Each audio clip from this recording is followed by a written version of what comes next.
The morning air hung heavy with anticipation as Emma Collins pulled her weathered pickup truck into the gravel lot of the Willow Creek auction house. Dust billowed around the tires, settling on the already grimy windshield as she cut the engine. Through the haze, she could see clusters of men in worn jeans and cowboy hats, their voices carrying across the yard in animated discussion. Today was the biggest horse auction of the season in this corner of Montana, drawing ranchers and traders from 3 states. Emma glanced at her reflection in the rearview mirror, tucking a strand of chestnut hair behind her ear.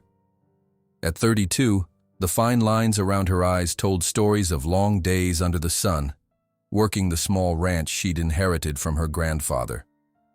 Her hands, calloused and strong, gripped the steering wheel one last time before she pushed open the door and stepped out. "Didn't expect to see you here, Collins," called a voice from nearby. Ben Hawkins, owner of the largest cattle operation in the county, leaned against his shiny new truck, arms crossed over his chest. "Thought you were selling off that little patch of yours, not adding to it."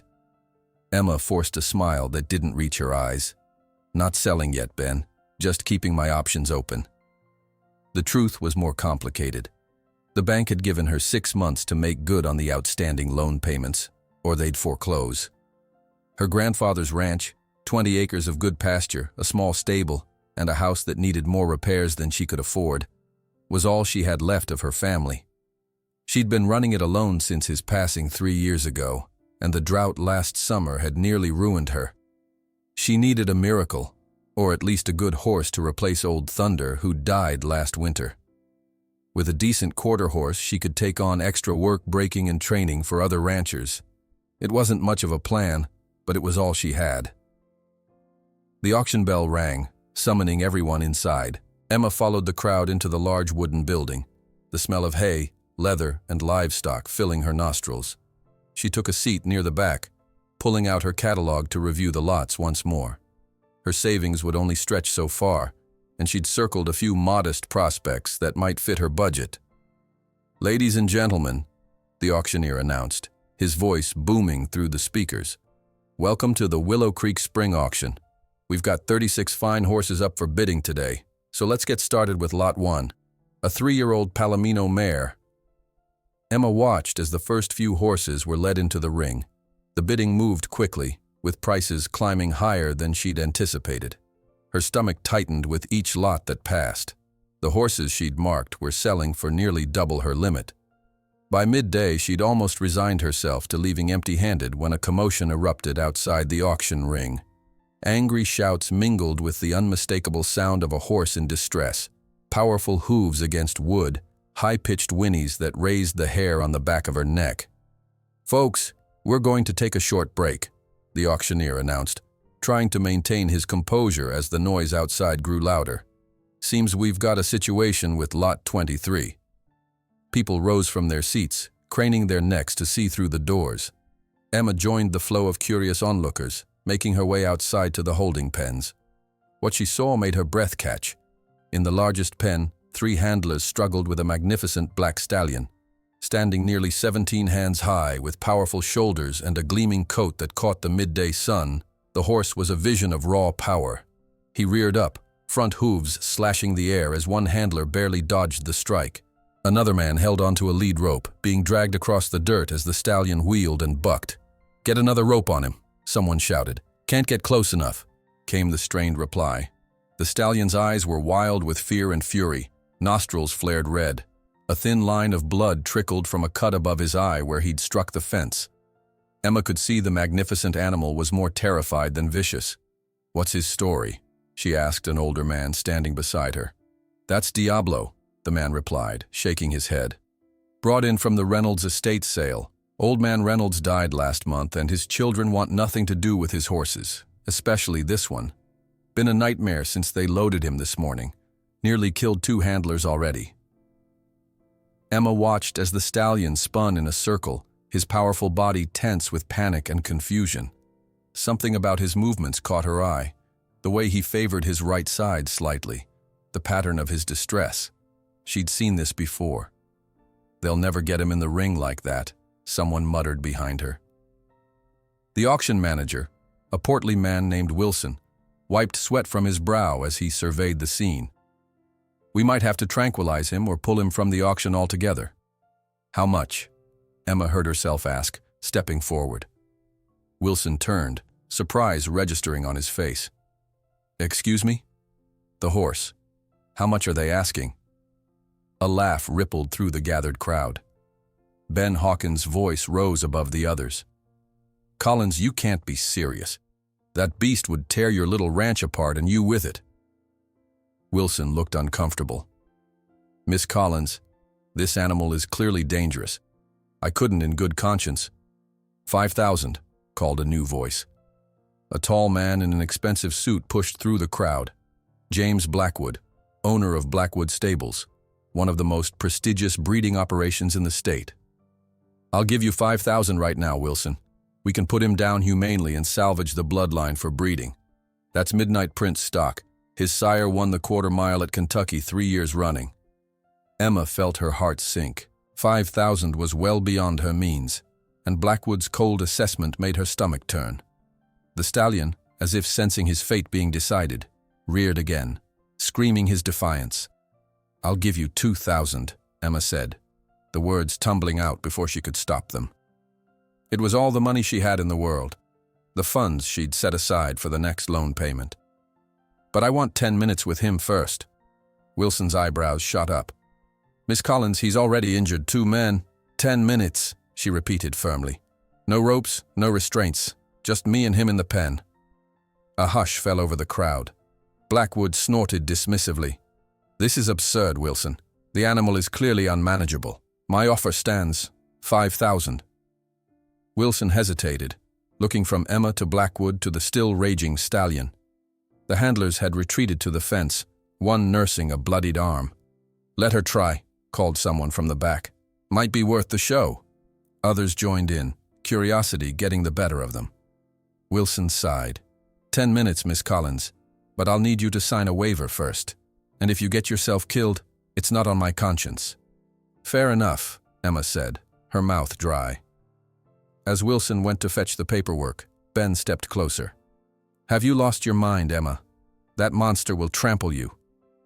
Emma kept her eyes on the stallion, who had retreated to the far corner of the pen, sides heaving, eyes rolling. "He's not a monster, Ben. He's terrified and in pain. Look at his right shoulder. There's an old injury there, and the way they've been handling him is making it worse." "Since when are you such a hoarse whisperer?" Ben scoffed. Emma didn't answer.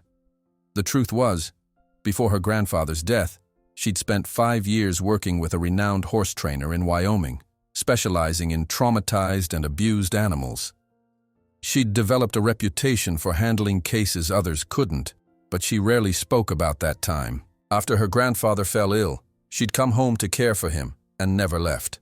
Wilson returned with a clipboard.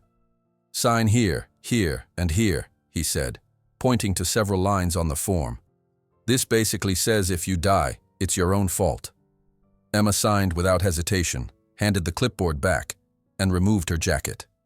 She pulled her hair into a tight ponytail and took a deep breath. "Open the gate," she said quietly. A handler unlatched it, swinging it just wide enough for her to slip through before quickly securing it behind her. The crowd pressed against the fence, murmuring with anticipation. Emma was acutely aware of all the eyes on her, but she forced herself to focus solely on the stallion. Diablo stood at the far end of the pen, his black coat gleaming with sweat, his powerful chest heaving. His ears were pinned flat against his head, and his eyes, dark and fierce, fixed on her immediately. He pawed the ground, sending dirt flying.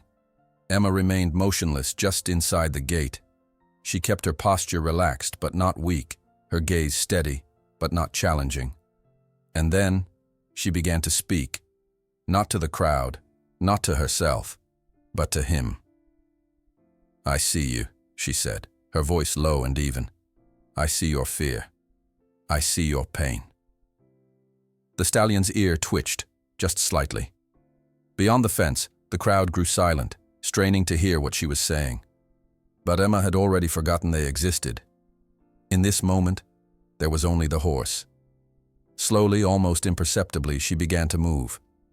not toward the stallion but parallel to him, tracing a wide arc along the perimeter of the pen.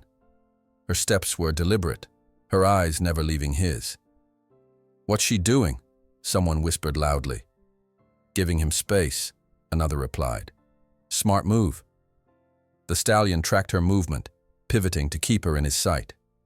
His nostrils flared, catching her scent on the breeze. Emma continued her careful circuit, gradually decreasing the distance between them with each pass. "You've been misunderstood," she said softly. "You're not vicious. You're protecting yourself because you're hurting." 5 minutes passed, then 8. The crowd grew restless, but Emma remained in her careful dance with the stallion. She'd closed the distance to about 15 feet, and remarkably his ears had begun to relax, flicking forward occasionally to catch her words. "She's going to run out of time," Ben muttered. As if hearing him, Emma made her move. She stopped walking and slowly, deliberately, turned her back to the stallion. A collective gasp rose from the onlookers. Even Wilson stepped forward in alarm. Turning your back on an aggressive horse was suicide. But Emma stood perfectly still, her back exposed, vulnerable. She closed her eyes and waited. For a long moment, nothing happened. Then came the soft sound of hoofbeats on dirt. Tentative, cautious. Emma felt the hair on her arms rise as she sensed the massive animal approaching. She fought every instinct to turn around or run. The warm breath on her neck came first, then the gentle nudge of velvet nostrils against her shoulder. A soft nickering sound rumbled from the stallion's chest. Emma opened her eyes but didn't move.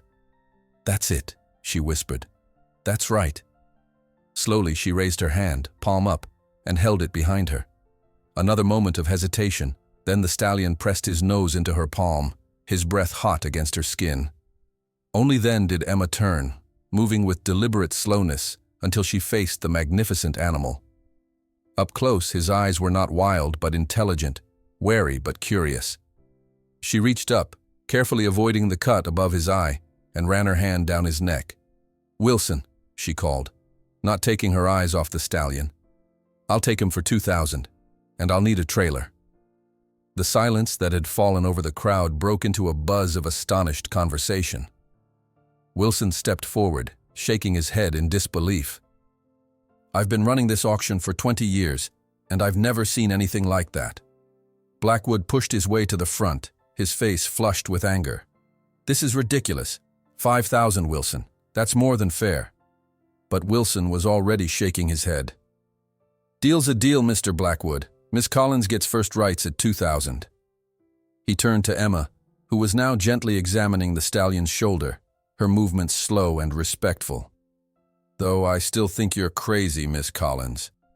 Emma smiled, the first genuine smile she'd managed all day. The stallion, her stallion now, nudged her gently as if sealing their agreement. "Sometimes crazy is exactly what's needed," she said softly, more to the horse than to Wilson. What no one knew, what Emma herself was only beginning to realize, was that in saving this horse, she might have found a way to save herself as well. Loading Diablo into the borrowed trailer proved nearly as challenging as approaching him in the pen. The stallion planted his hooves at the side of the narrow metal ramp, his entire body quivering with renewed suspicion.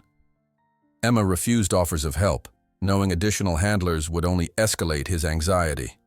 Instead, she spent 40 minutes quietly coaxing him forward with gentle words and endless patience.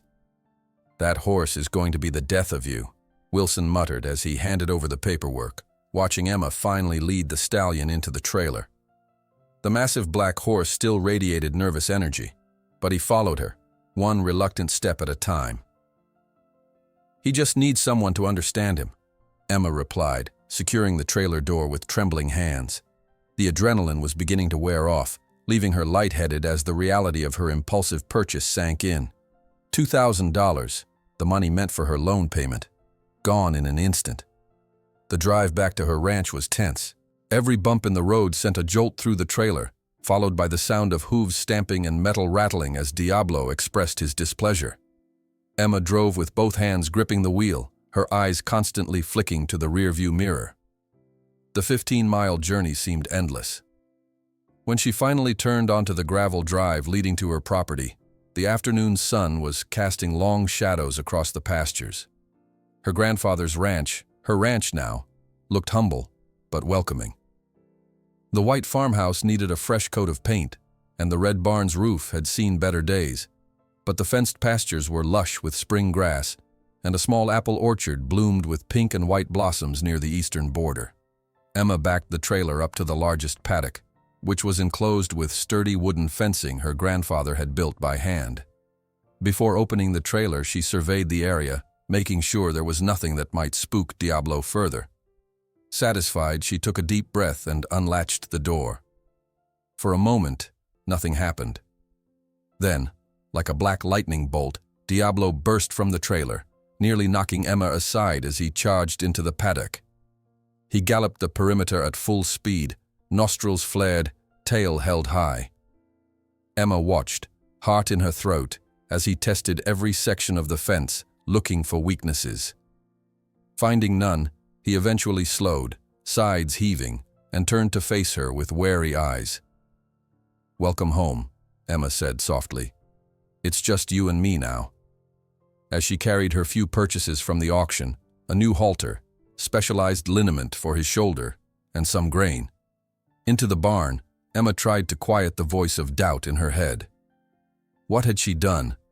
Spent her last savings on a horse so traumatized and aggressive that professional handlers couldn't control him? The bank payment was due in 3 weeks. Without it, the foreclosure proceedings would begin in earnest. One problem at a time, she murmured to herself, echoing her grandfather's favorite saying. First, establish trust with Diablo, then figure out the rest. Over the next few days, Emma fell into a new routine. Each morning, she'd bring a bucket of grain to the paddock fence. Diablo would watch from a distance, never approaching while she was there. She'd leave the food and retreat to the porch, where she could observe him with her grandfather's old binoculars. Only when she was far away would the stallion cautiously eat.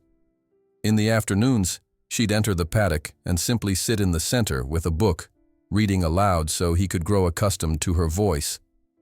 Diablo would keep his distance, occasionally snorting or pawing the ground when she shifted position, but the violent aggression he'd shown at the auction seemed to have subsided into watchful caution. On the 5th day, her phone rang just as she was settling into her afternoon reading session.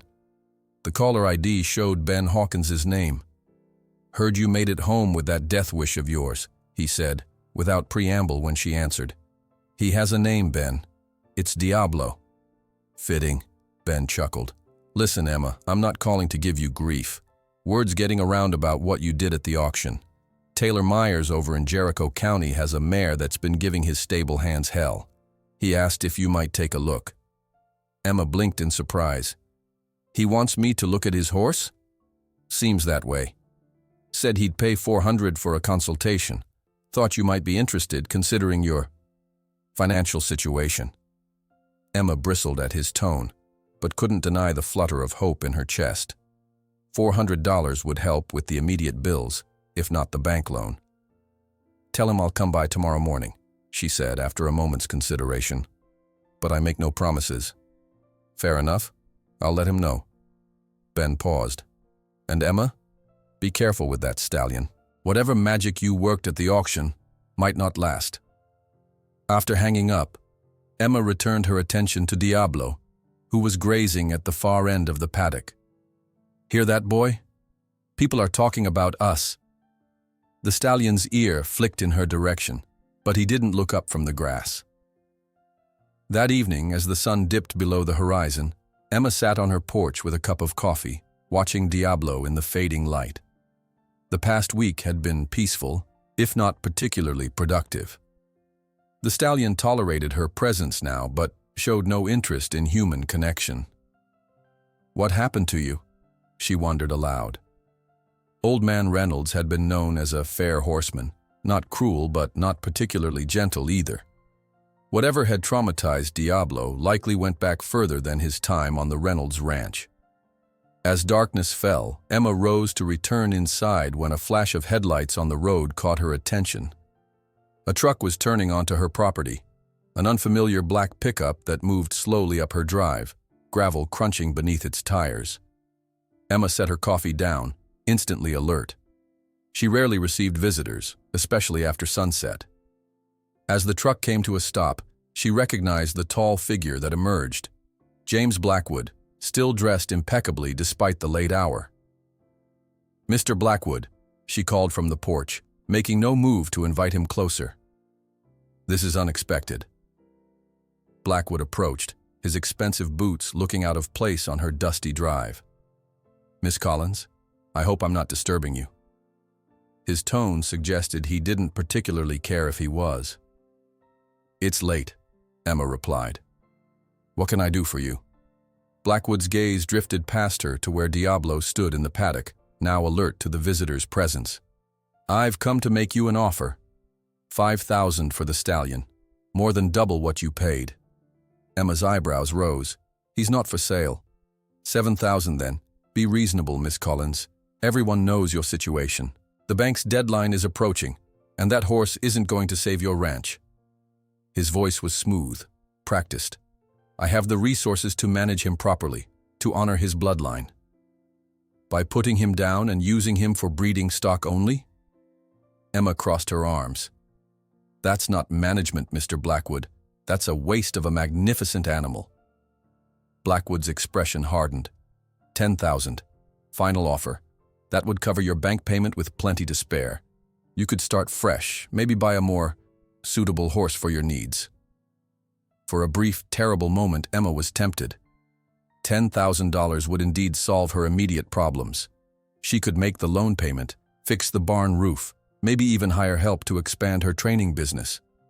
But then she looked at Diablo, standing tall and wary in the moonlight, and knew she couldn't do it. "I appreciate the offer, Mr. Blackwood, but my answer is still no." She straightened her shoulders.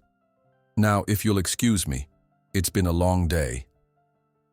Blackwood studied her face, a mix of irritation and curiosity in his expression. "You're making a mistake, Miss Collins. That animal is dangerous and you're in over your head." "Perhaps," Emma acknowledged, "but he's my mistake to make." After Blackwood left, his truck disappearing down the dark road, Emma returned to the paddock fence. Diablo had moved closer during their conversation, ears pricked forward with interest. "Don't worry," she told him softly. "I'm not selling you. Not to him, not to anyone." The stallion nickered softly, and for the first time since bringing him home, he approached the fence where she stood. He stopped a few feet away, still cautious, but definitely curious. In the moonlight, with his dark coat gleaming and his intelligent eyes fixed on her, he looked less like a problem and more like a promise. Emma extended her hand slowly. Diablo stretched his neck, nostrils flaring as he caught her scent. Then, so gently she might have imagined it, he brushed his muzzle against her palm before retreating to the center of the paddock. It wasn't much, but it was progress. Emma smiled as she headed back to the house, her steps lighter despite Blackwood's unsettling visit. Tomorrow she would drive to Jericho County to see Taylor Meyer's troubled mare and perhaps begin building a new future, one horse at a time. Inside, she pulled out her grandfather's old ledger, where she'd been tracking her dwindling finances. The bank deadline loomed like a storm on the horizon. Even with the potential 400 from Taylor Meyer's, she was still far short of what she needed. If Blackwood returned with his offer again in 2 weeks, would she still have the luxury of refusing? Emma closed the ledger and looked out the window at the black stallion, now a shadow against the night sky. One problem at a time, she reminded herself. First, build trust with Diablo. Then help Taylor's mare. Then she'd face whatever came next. She fell asleep that night dreaming of dark eyes and thundering hooves, of freedom and flight across open meadows. And for the first time in months, her dreams contained no hint of loss or fear, only possibility. Dawn broke clear and bright the next morning. Emma rose early, checking on Diablo before preparing for her visit to the Myers ranch. The stallion was already awake, watching as she approached the fence with his breakfast. "I'll be gone for a few hours," she told him, setting down the bucket. Try not to destroy anything while I'm away." The drive to Jericho County took just under an hour. Taylor Myers' ranch was considerably larger than hers, with extensive facilities for his quarter-horse breeding program. He met her at the main stable, a tall, weathered man with sun-creased eyes and a skeptical expression. "Appreciate you coming out," he said, shaking her hand firmly, "though I'm still not sure what a slip of a woman like you can do that my handlers can't." Emma had heard similar doubts throughout her career. Rather than argue, she simply smiled. "Why don't you show me the mare and let me decide?" Myers led her to an isolated stall at the end of the aisle. Inside paced a beautiful chestnut mare, her coat dull with stress, her movements agitated. "Meet Firefly," Myers said. "Best bloodline in my stable, but she's turned mean as a snake since we brought her back from a show 3 months ago. Bites, kicks, won't let anyone saddle her. Vet can't find anything physically wrong." Emma studied the mare carefully. "Has she experienced any trauma? A fall? An accident during transport?" Myers shrugged. "Nothing significant. She was fine, then she wasn't." "May I?" Emma gestured to the stall door. Myers looked alarmed. "You want to go in there? She put my best handler in the hospital with a broken arm last week." "I'll be careful," Emma promised, already reaching for the latch. As she slipped into the stall, shutting the door behind her, Emma could feel Taylor's anxious gaze on her back. But her focus was entirely on Firefly now. The mare had retreated to the far corner, ears pinned back, eyes rolling. "Hello, beautiful," Emma said softly, making no move toward the horse. "Let's figure out what's troubling you, shall we?" Outside, Taylor Myers watched in disbelief as the quiet woman from the neighboring county did what none of his experienced handlers had managed in 3 months: connect with his most valuable and most troubled mare. For nearly 20 minutes, Emma stood motionless in the stall, speaking to Firefly in a low, steady voice. The mare's aggressive posture gradually softened, ears flicking forward, then back, then forward again as curiosity began to override fear. When Emma finally took a step closer, the movement was so subtle that Myers, watching anxiously from outside, barely noticed. "What happened at that show, beautiful girl?" Emma murmured, carefully observing the mare's reactions. "Something scared you badly, didn't it?" As she inched closer, Emma noticed how Firefly tensed whenever she approached from the right side. Keeping her movements deliberate and slow, Emma circled to examine the mare from different angles. When she crouched to look at Firefly's right flank, the mare snorted and shifted nervously. "There," Emma whispered, spotting what others had missed. Just beneath the mare's beautiful coat was a nearly invisible scar, recent enough to still be healing but old enough that a cursory examination would miss it. Emma rose slowly and backed away, giving the mare space again. "Mr. Myers," she called softly, not taking her eyes off Firefly. "Has she been near any barbed wire fencing?" Myers frowned. "Not that I know of. Our show fences are all aluminum and vinyl." "She has a healing wound on her right flank," Emma explained.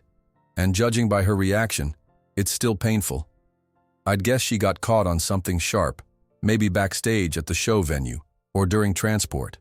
Every time someone approaches from that side or tries to saddle her, they're aggravating the injury." Myers looked skeptical. "The vet checked her thoroughly." "Did he sedate her first?" Emma asked. Myers hesitated. "Well, yes. She wouldn't let him near her otherwise. That's why he missed it. The muscle relaxes under sedation." Emma carefully moved to Firefly's left side, where the mare now permitted her to stand close. With gentle hands, Emma began to stroke the horse's neck. "She's not mean, Mr. Myers. She's hurting and trying to tell you." Over the next hour, Emma demonstrated how to approach Firefly from her left side and slowly work around to examine the wound. Under her guidance, the mare allowed Myers to see the injury for himself. "I'll be damned," he muttered, shaking his head. "A 2-inch tear, right where the saddle would press against her. No wonder she's been fighting us." "She'll need antibiotic ointment and time to heal completely," Emma advised. "And a lot of patience." She's learned to associate handlers with pain. You'll need to rebuild her trust." By the time Emma prepared to leave, Firefly was calmly accepting treats from her hand, and Myers was looking at her with newfound respect. "The boys at the auction weren't exaggerating," he said as he walked her to her truck. "You've got a gift, Miss Collins." He handed her an envelope. "$400 as promised. And I'd like to hire you for follow-up visits if you're willing. Say, twice a week until Firefly's back in form?" Emma took the envelope, relief washing over her. "That would be fine, Mr. Myers. And thank you." "Call me Taylor," he said, offering his hand. "I think we'll be doing more business in the future." Driving home, Emma allowed herself a moment of cautious optimism. $800 a month from the Myers ranch would help with immediate expenses, though it still fell far short of the bank payment. But if word continued to spread about her abilities, perhaps other opportunities would follow. When she pulled into her drive, the sun was already low on the horizon.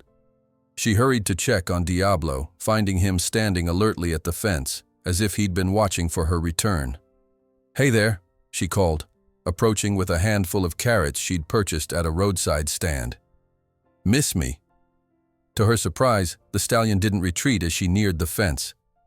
He remained in place, ears forward, dark eyes fixed on her face. Emma extended her hand with the carrots, not really expecting him to take them. For several heartbeats, neither moved. Then, with deliberate care, Diablo stretched his neck and delicately took a carrot from her palm, his lips velvety against her skin. Emma's breath caught. It was such a small thing, a horse accepting a treat, but from Diablo, it felt monumental. "Good boy," she whispered, fighting the urge to reach out and touch him. Too much, too soon could erase the fragile progress they'd made. That night, as she updated her financial ledger with the payment from Myers, Emma allowed herself to dream a little. If she could help just a few more troubled horses like Firefly, if she could fully rehabilitate Diablo, perhaps she could build something sustainable. Not the cattle operation her grandfather had run, but a specialized training facility for horses others had given up on. The bank deadline still loomed, impossible to ignore. But for the first time since her grandfather's death, Emma felt a spark of purpose beyond mere survival. The following weeks fell into a pattern. Mornings with Diablo, whose wariness gradually gave way to cautious curiosity. Twice-weekly visits to the Myers ranch, where Firefly continued to improve under her care. And increasingly calls from other ranchers who'd heard about her work. Some skeptical, others desperate, all willing to pay for her expertise. By the third week, Emma had accumulated enough to cover her basic expenses, but remained painfully short of the bank payment. 3 days before the deadline, she sat at her kitchen table with the final notice spread before her, calculating and recalculating figures that refused to add up favorably. A soft nickering from outside drew her attention. Through the window, she could see Diablo pacing the fence line, more agitated than he'd been in days. Emma frowned and rose to investigate. As she stepped onto the porch, she spotted the cause of his unrest. A familiar black pickup crawling up her drive. Blackwood again. Emma steeled herself as she walked down to meet him. This time, he wasn't alone. A younger man, handsome with features that echoed Blackwood's but softer, less severe, emerged from the passenger side. "Miss Collins," Blackwood greeted her with a tight smile. "I believe you know my son, Nathan." Emma nodded. She'd seen Nathan Blackwood at regional horse events, but had never formally met him. He was reportedly as skilled a horseman as his father, but with a gentler reputation. "Mr. Blackwood," she replied evenly. "Both of you. What brings you here?" "The same matter as before," the elder Blackwood said. "I understand the bank's deadline is approaching. My offer still stands, $10,000 for the stallion." Emma's jaw tightened. She glanced at Diablo, who was watching the interaction with alert suspicion, then back at Blackwood. "As I said before, he's not for sale." "Perhaps you should reconsider," Blackwood pressed. "I've spoken with Howard at the bank. He mentioned foreclosure proceedings will begin next week if payment isn't received." The casual revelation that Blackwood had discussed her financial situation with the bank manager sent a flush of anger through Emma. "My arrangements with the bank are my business, Mr. Blackwood." "Of course," he said smoothly. "I merely thought you might appreciate a solution that benefits all parties. The Stallion would have the best care at my facility, and you would retain your family property." Before Emma could respond, Nathan stepped forward. "Dad, you said we were just coming to look at the horse." His voice was tight with annoyance. "You didn't mention pressuring Miss Collins about her finances." Blackwood shot his son an irritated glance. "I'm simply being practical, Nathan. Miss Collins is in a difficult position and I'm offering a fair solution." "By leveraging information you shouldn't have about her loan?" Nathan shook his head, then turned to Emma. "I apologize for my father's approach, Miss Collins. That wasn't what we discussed." Emma studied the younger Blackwood with surprise. "Thank you, but it doesn't change my answer. Diablo stays here." The elder Blackwood's expression hardened. "Very well, but my offer expires with the bank's deadline. After that, when foreclosure begins, you'll have larger concerns than one troublesome stallion."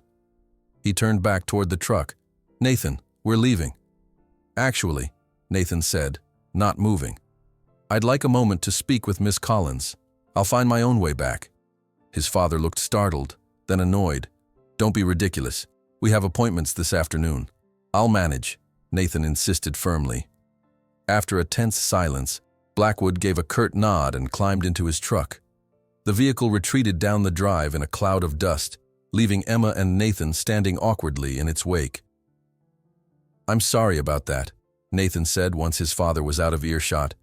"He can be intense when he wants something." Emma crossed her arms. "If you're here to convince me to sell—" "I'm not," Nathan interrupted.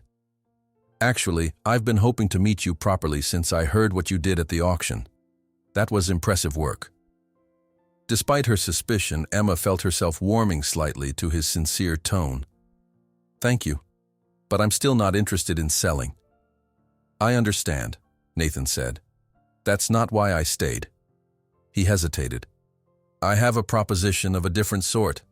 I've been looking for someone with your skills to help at our North Pasture facility."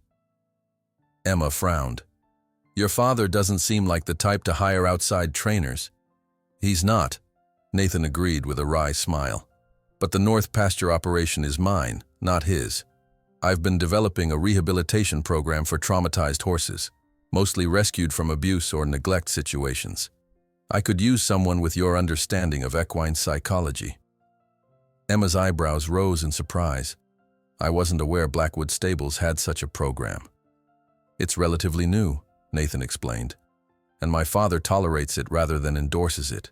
He's more interested in breeding champions than rehabilitating rescues." He glanced toward the paddock where Diablo stood watching them. "Your work with that stallion, getting him to trust you after whatever he's been through, that's exactly the approach I'm trying to cultivate." For a moment, Emma allowed herself to consider the possibility. A steady income from Blackwood's resources could solve her financial problems. But suspicion quickly followed. "Why would you offer this to me? You don't even know me." Nathan met her gaze directly. "I know your reputation from your time in Wyoming. A few calls confirmed what I suspected when I heard about the auction. You're exactly the expert I've been looking for." He reached into his pocket and withdrew a business card. "Think about it. The position would include salary, housing if you want it. And you could bring your own horses, including him." He nodded toward Diablo. Emma took the card cautiously. "I'll consider it, but I'm not making any decisions today." "Fair enough," Nathan said with an easy smile that contrasted sharply with his father's calculating demeanor. "Call me when you're ready to talk details." After he departed, walking down her long drive until his father reluctantly returned to collect him, Emma leaned against the paddock fence, lost in thought. Diablo approached cautiously, nudging her shoulder with his muzzle in what felt almost like concern. "What do you think, boy?" she asked softly, reaching up to stroke his sleek neck. "Can we trust a Blackwood?" The stallion snorted gently, warm breath fanning against her cheek. For the first time since she'd brought him home, He didn't pull away from her touch. Instead, he leaned into it, just slightly. A gesture so subtle she might have imagined it, yet so profound it brought unexpected tears to her eyes. The bank deadline was 3 days away, and Emma Collins had a decision to make. The morning of the bank deadline dawned clear and crisp, sunlight spilling across Emma's kitchen table where Nathan Blackwood's business card lay beside her grandfather's worn ledger.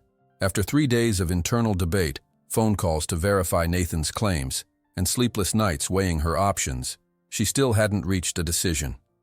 Working for a Blackwood, even the seemingly more reasonable son, felt like a betrayal of something fundamental. Her independence, perhaps, or her grandfather's legacy of self-reliance. Yet the alternative was losing everything. Emma pushed away from the table and headed outside. These days, her clearest thinking happened in Diablo's presence. The stallion had made remarkable progress. He now approached the fence when she appeared, accepting treats and allowing her to stroke his neck and shoulders. Yesterday, she'd even managed to slip a halter over his head for a few minutes, a breakthrough that had left her elated and him surprisingly calm. "Morning, handsome," she called as she neared the paddock. Diablo nickered softly in response, trotting over to greet her. The transformation from the wild-eyed, terrified animal at the auction to this increasingly confident, curious creature never failed to amaze her. They still had a long way to go. She hadn't attempted to ride him yet, and his right shoulder still showed signs of tenderness, but the connection between them grew stronger every day. Emma leaned against the fence, offering an apple which Diablo delicately accepted. "Today's the day," she told him, her voice tight with emotion. "I either call Nathan Blackwood or start packing." The stallion's dark eyes studied her, intelligent and somehow understanding. Emma had always felt that the best horses could sense human emotions, responding to unspoken needs and fears. Diablo seemed particularly attuned to her moods, growing calmer when she was stressed, as if deliberately providing balance. What would Grandpa say? She wondered aloud, thinking of the man who had taught her everything about resilience and integrity. Would he consider working for Blackwood a surrender or a strategic retreat? Would he understand that sometimes survival required compromise? A vehicle approaching interrupted her thoughts. Emma turned, expecting to see the bank manager's sedan or perhaps Nathan returning to press his offer. Instead, Taylor Myers's truck rolled up the drive, followed by 2 other vehicles she recognized from her recent consultations. Myers stepped out first, his weathered face breaking into a rare smile. "Morning, Emma. Got a minute?" Puzzled, Emma walked over to meet him and the other ranchers now gathering in her yard. "Taylor, Mr. Hoffman, Mrs. Rodriguez, what brings you all here?" Myers exchanged glances with the others before answering.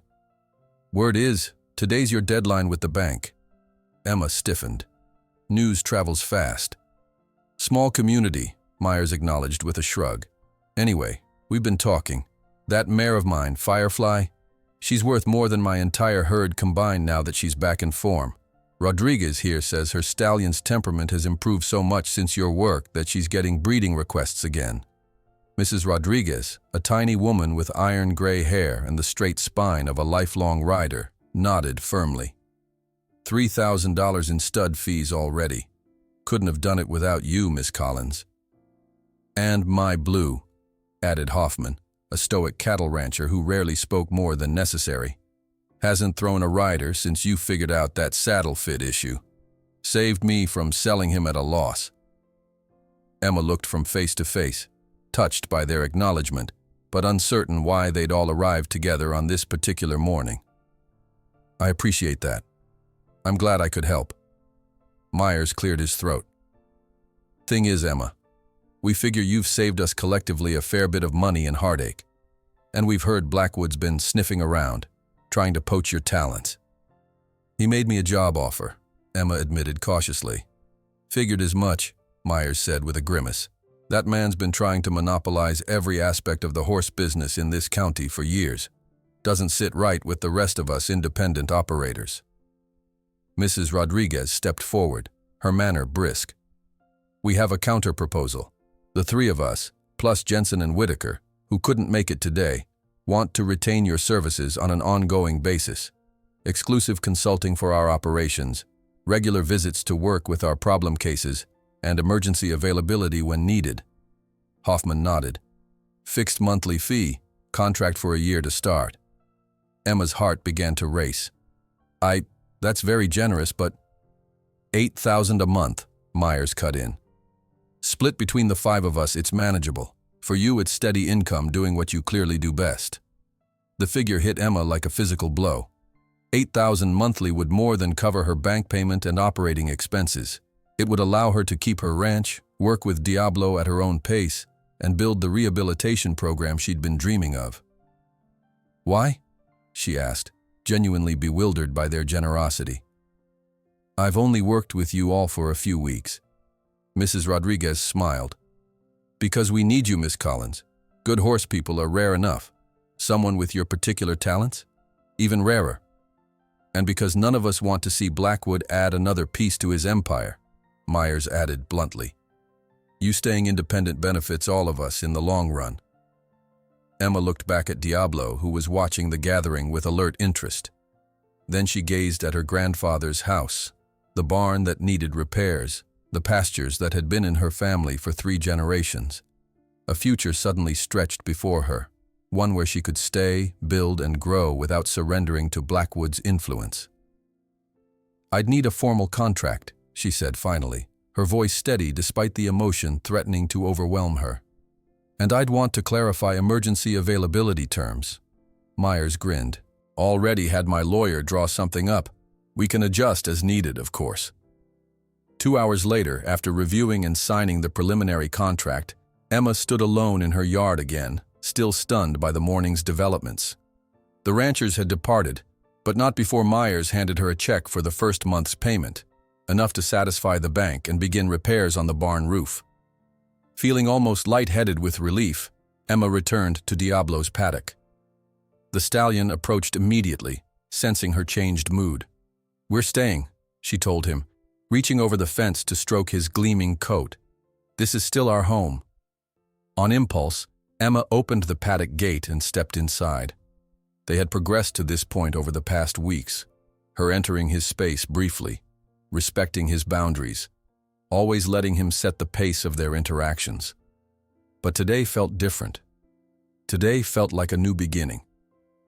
Diablo watched her enter but showed no signs of anxiety. Emma moved slowly to the center of the paddock and simply stood, arms relaxed at her sides, waiting. After a moment's consideration, the stallion approached, circling her once before stopping directly in front of her. Their eyes met, human and horse, in a moment of silent communication. Then, with deliberate gentleness, Diablo lowered his proud head and rested his forehead against her shoulder. Emma's breath caught. It was a gesture of trust so profound, so unexpected, that tears sprang to her eyes. She raised her hand and placed it on his powerful neck, feeling the steady thrum of his pulse beneath her fingers. Thank you, she whispered. Though whether to the horse, the ranchers, or some greater force that had brought them all together, she couldn't have said. They stood like that, connected and still, as the midday sun bathed them in golden light. In that moment, Emma knew with bone-deep certainty that she had made the right choice. Blackwood's offer, with its implied control and subordination, could never have given her this feeling of rightness, of purpose found and honored. Later that afternoon, as Emma prepared to drive to the bank with the check safely tucked in her pocket, the phone rang. Nathan Blackwood's name flashed on the caller ID. Emma hesitated only briefly before answering. Hello, Nathan.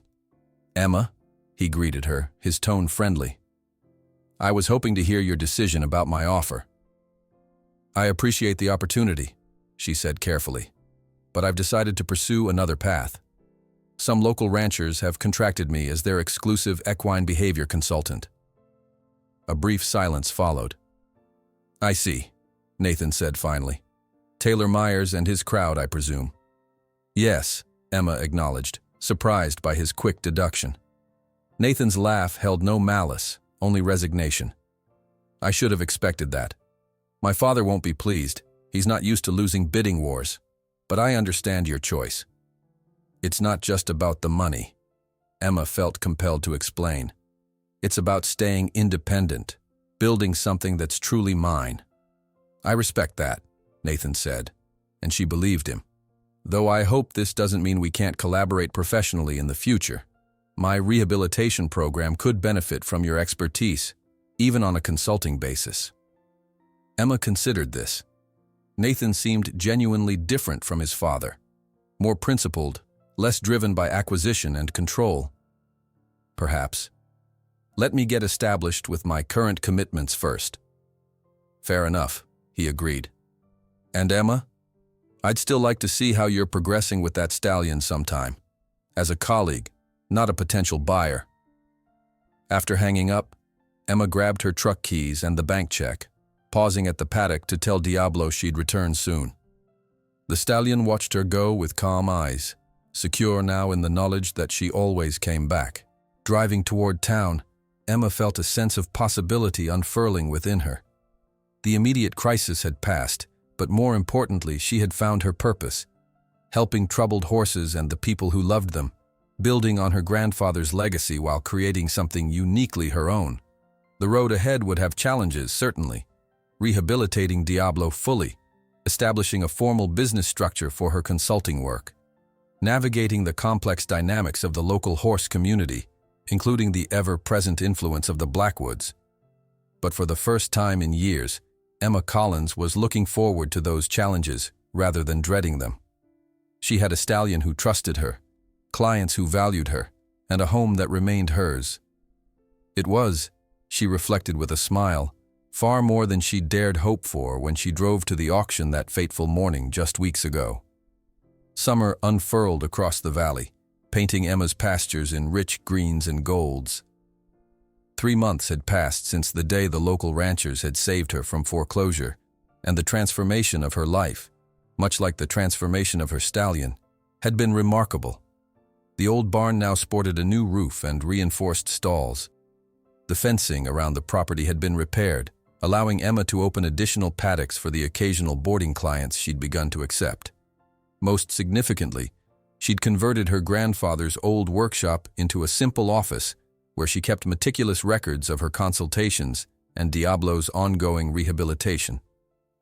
The stallion himself had blossomed under her patient care. His coat gleamed with health, the dull fear in his eyes replaced by alert intelligence. The wound on his shoulder had healed completely, though Emma suspected the mental scars ran deeper. While he now accepted a saddle and bridle without protest, he still became tense when anyone but Emma approached his right side too quickly. On this particular morning, Emma stood in the round pen she'd constructed specifically for Diablo's training, watching as he trotted in smooth circles around her. The elegant arch of his neck and the power in his stride reminded her why someone like Blackwood had coveted him. Beneath the fear and trauma lay the heart of a champion. "Whoa," she called softly, and Diablo immediately slowed, turning to face her with pricked ears. Emma smiled at his responsiveness.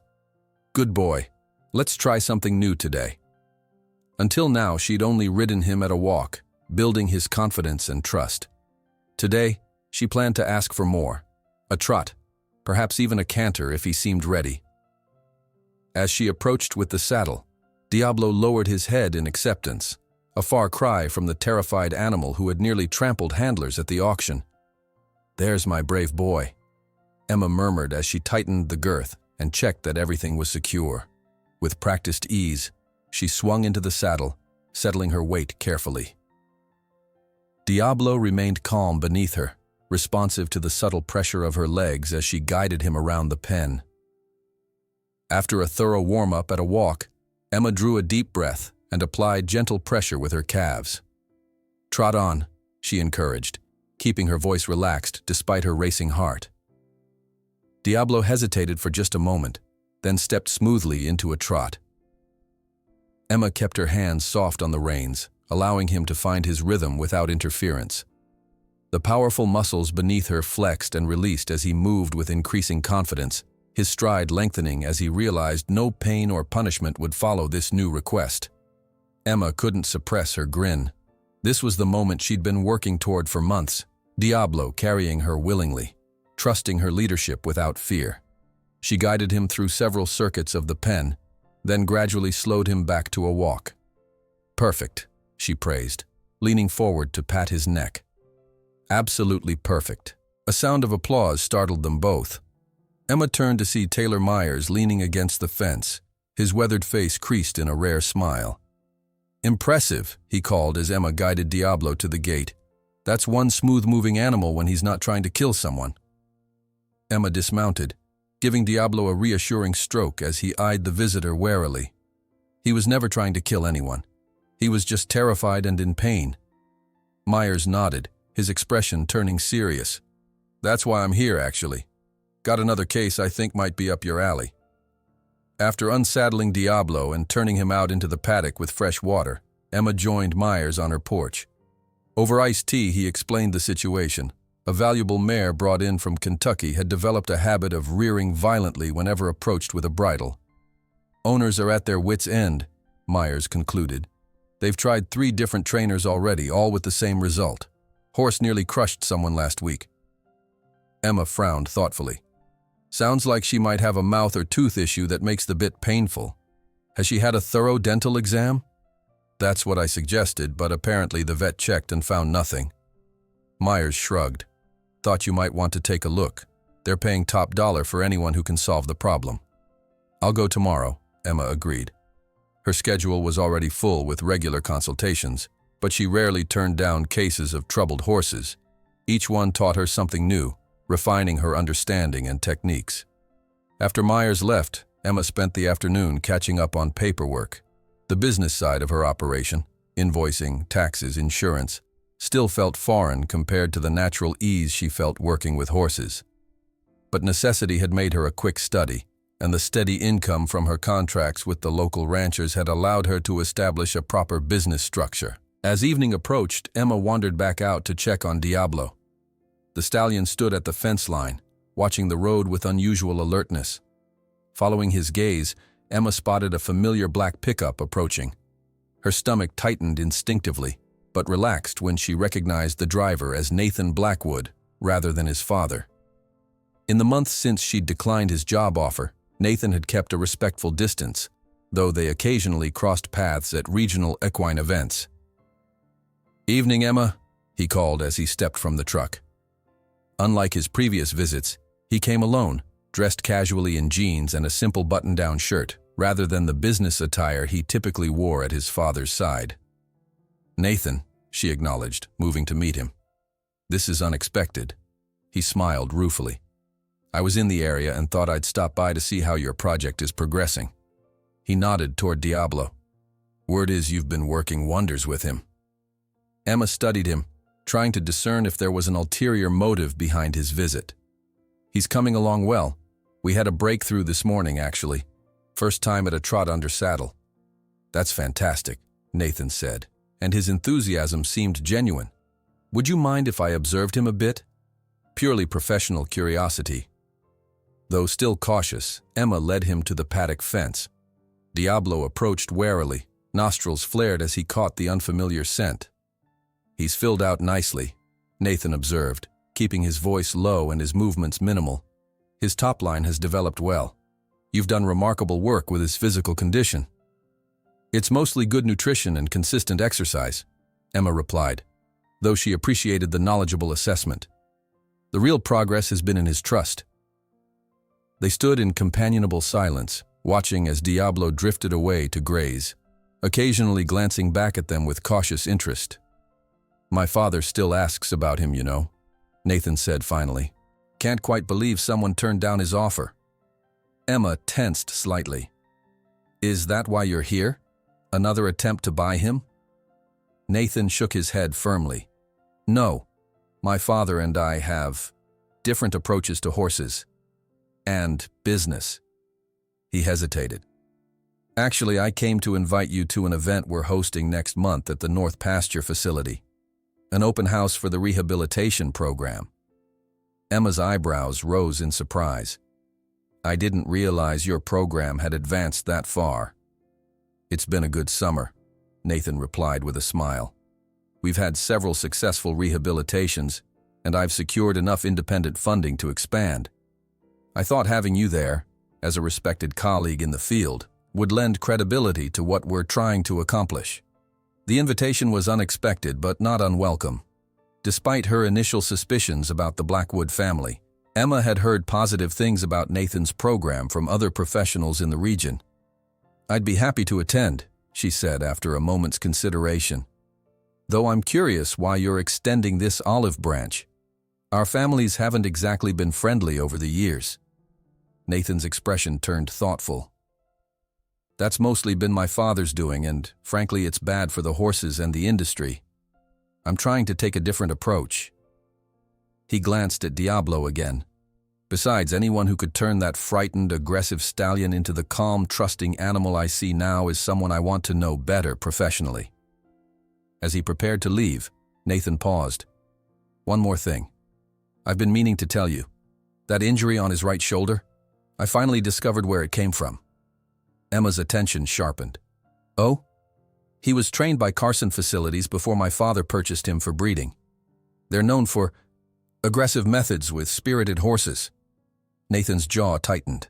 "According to my sources, they used a technique called pressure training, essentially applying increasing pain until the horse submits.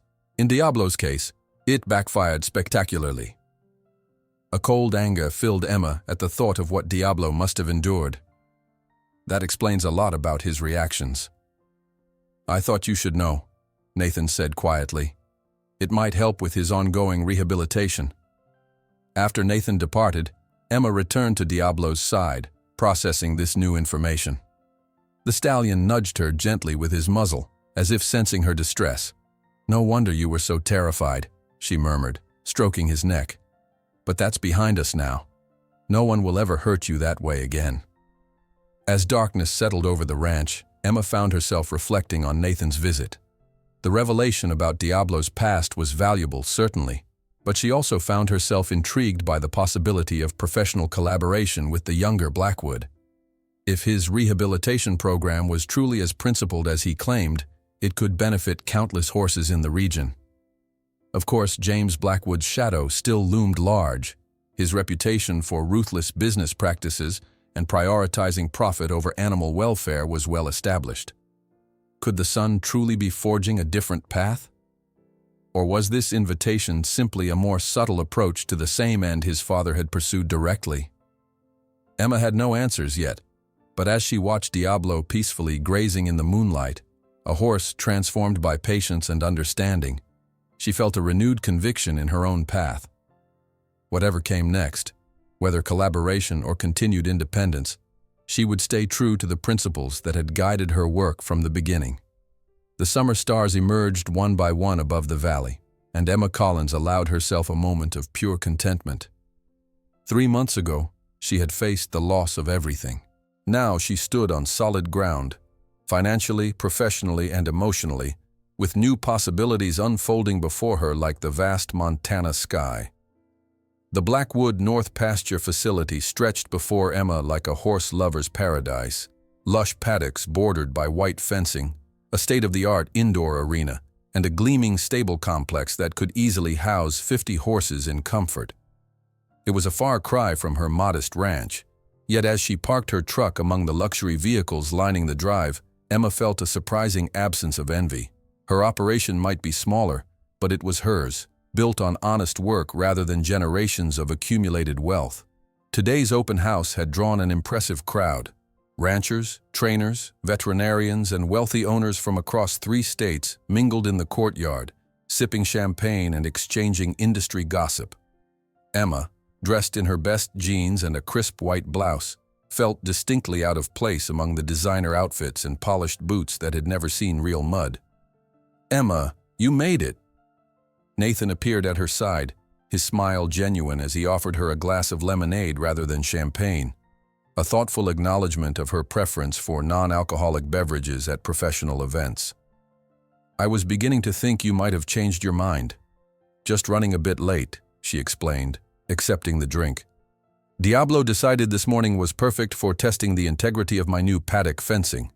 Nathan laughed. "Successful test, I hope." "The fence won, thankfully." Emma took a sip of lemonade, surveying the gathering. "Impressive turnout. Better than I expected." Nathan admitted, though I suspect some came out of curiosity rather than genuine interest in rehabilitation techniques.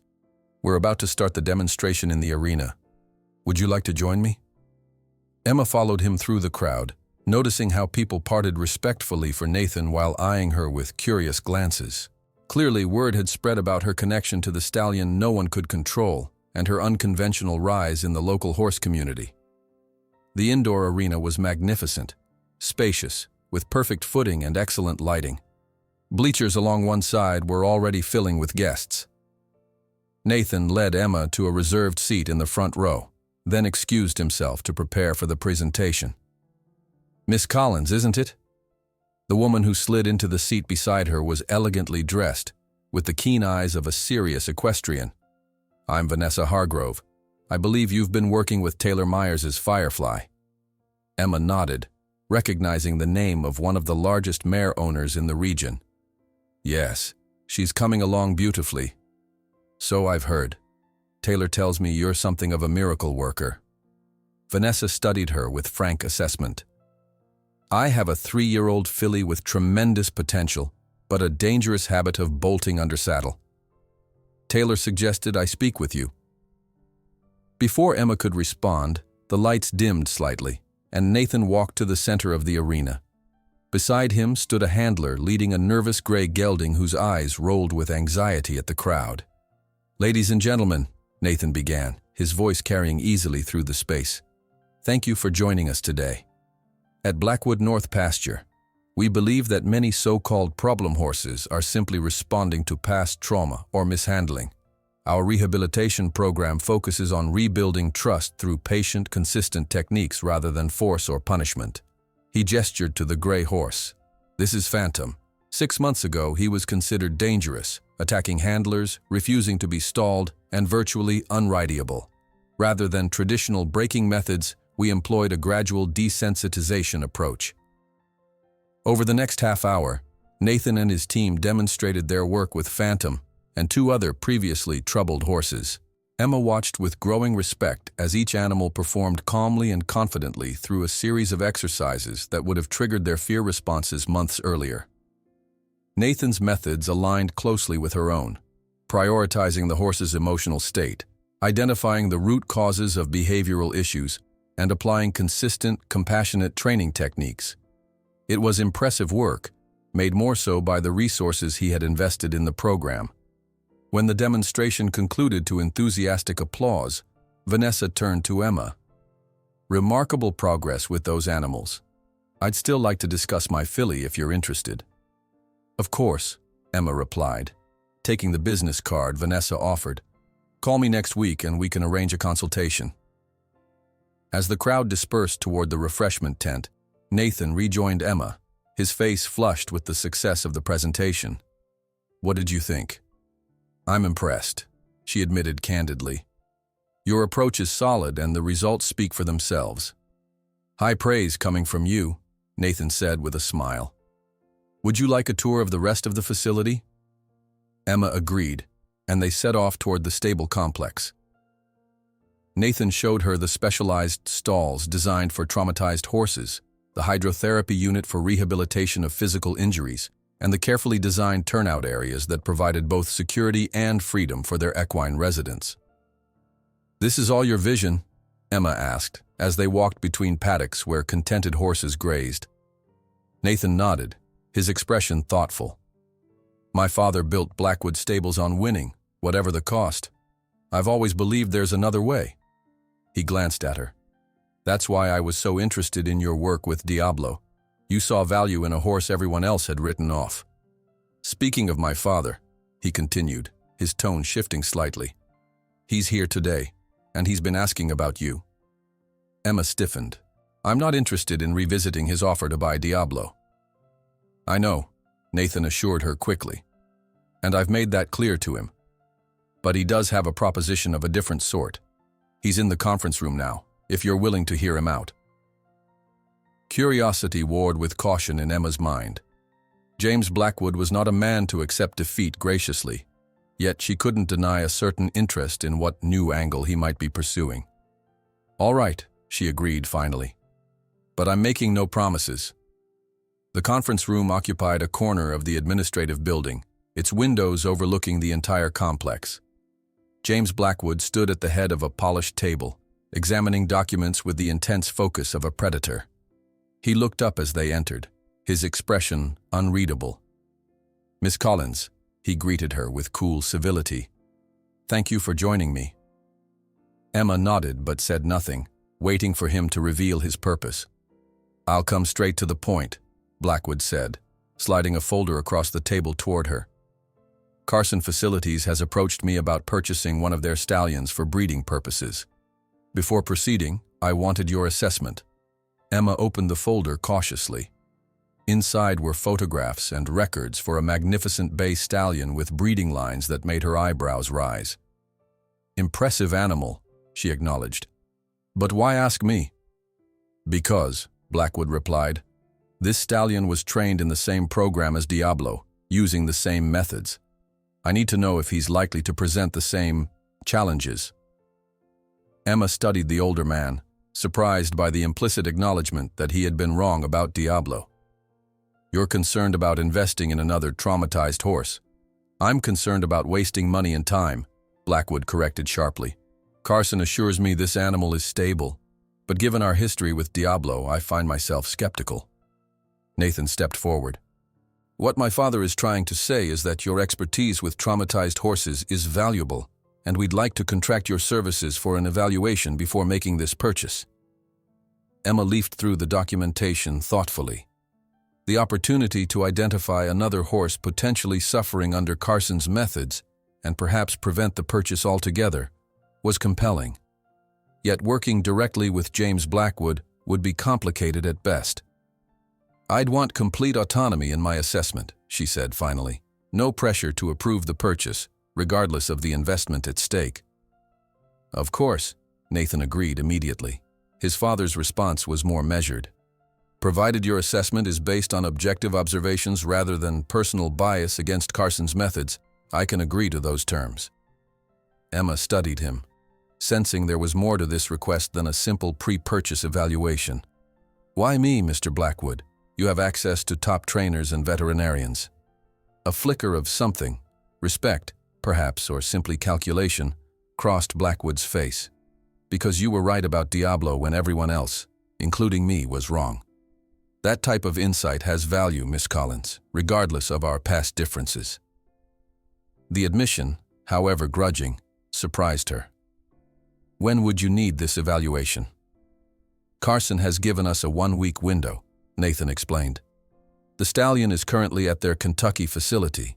We'd need you to fly out, spend a couple of days assessing him, then report back with your findings." Emma had never been to Kentucky, and the prospect of evaluating a horse of this caliber was professionally exciting. Yet she hesitated, thinking of Diablo and her regular clients. "My schedule is quite full," she began. "We'll compensate you generously for your time," Blackwood interjected, naming a figure that momentarily left Emma speechless. "Plus all expenses, of course. The sum would cover several months of her operating costs and allow her to complete the training arena she'd been saving for." Still, agreeing to work with James Blackwood felt dangerously like opening the door to his influence in her carefully constructed, independent life. She glanced at Nathan, whose expression remained neutral but encouraging. Whatever game his father might be playing, Nathan at least seemed genuinely interested in her professional input. "I'll need to make arrangements for my clients and Diablo's care," she said finally. "Of course," Nathan replied.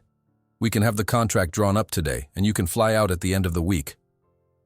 As they discussed details, Emma couldn't shake the feeling that she was stepping onto a path that would either elevate her career to new heights or lead her into a dangerous entanglement with the Blackwood empire.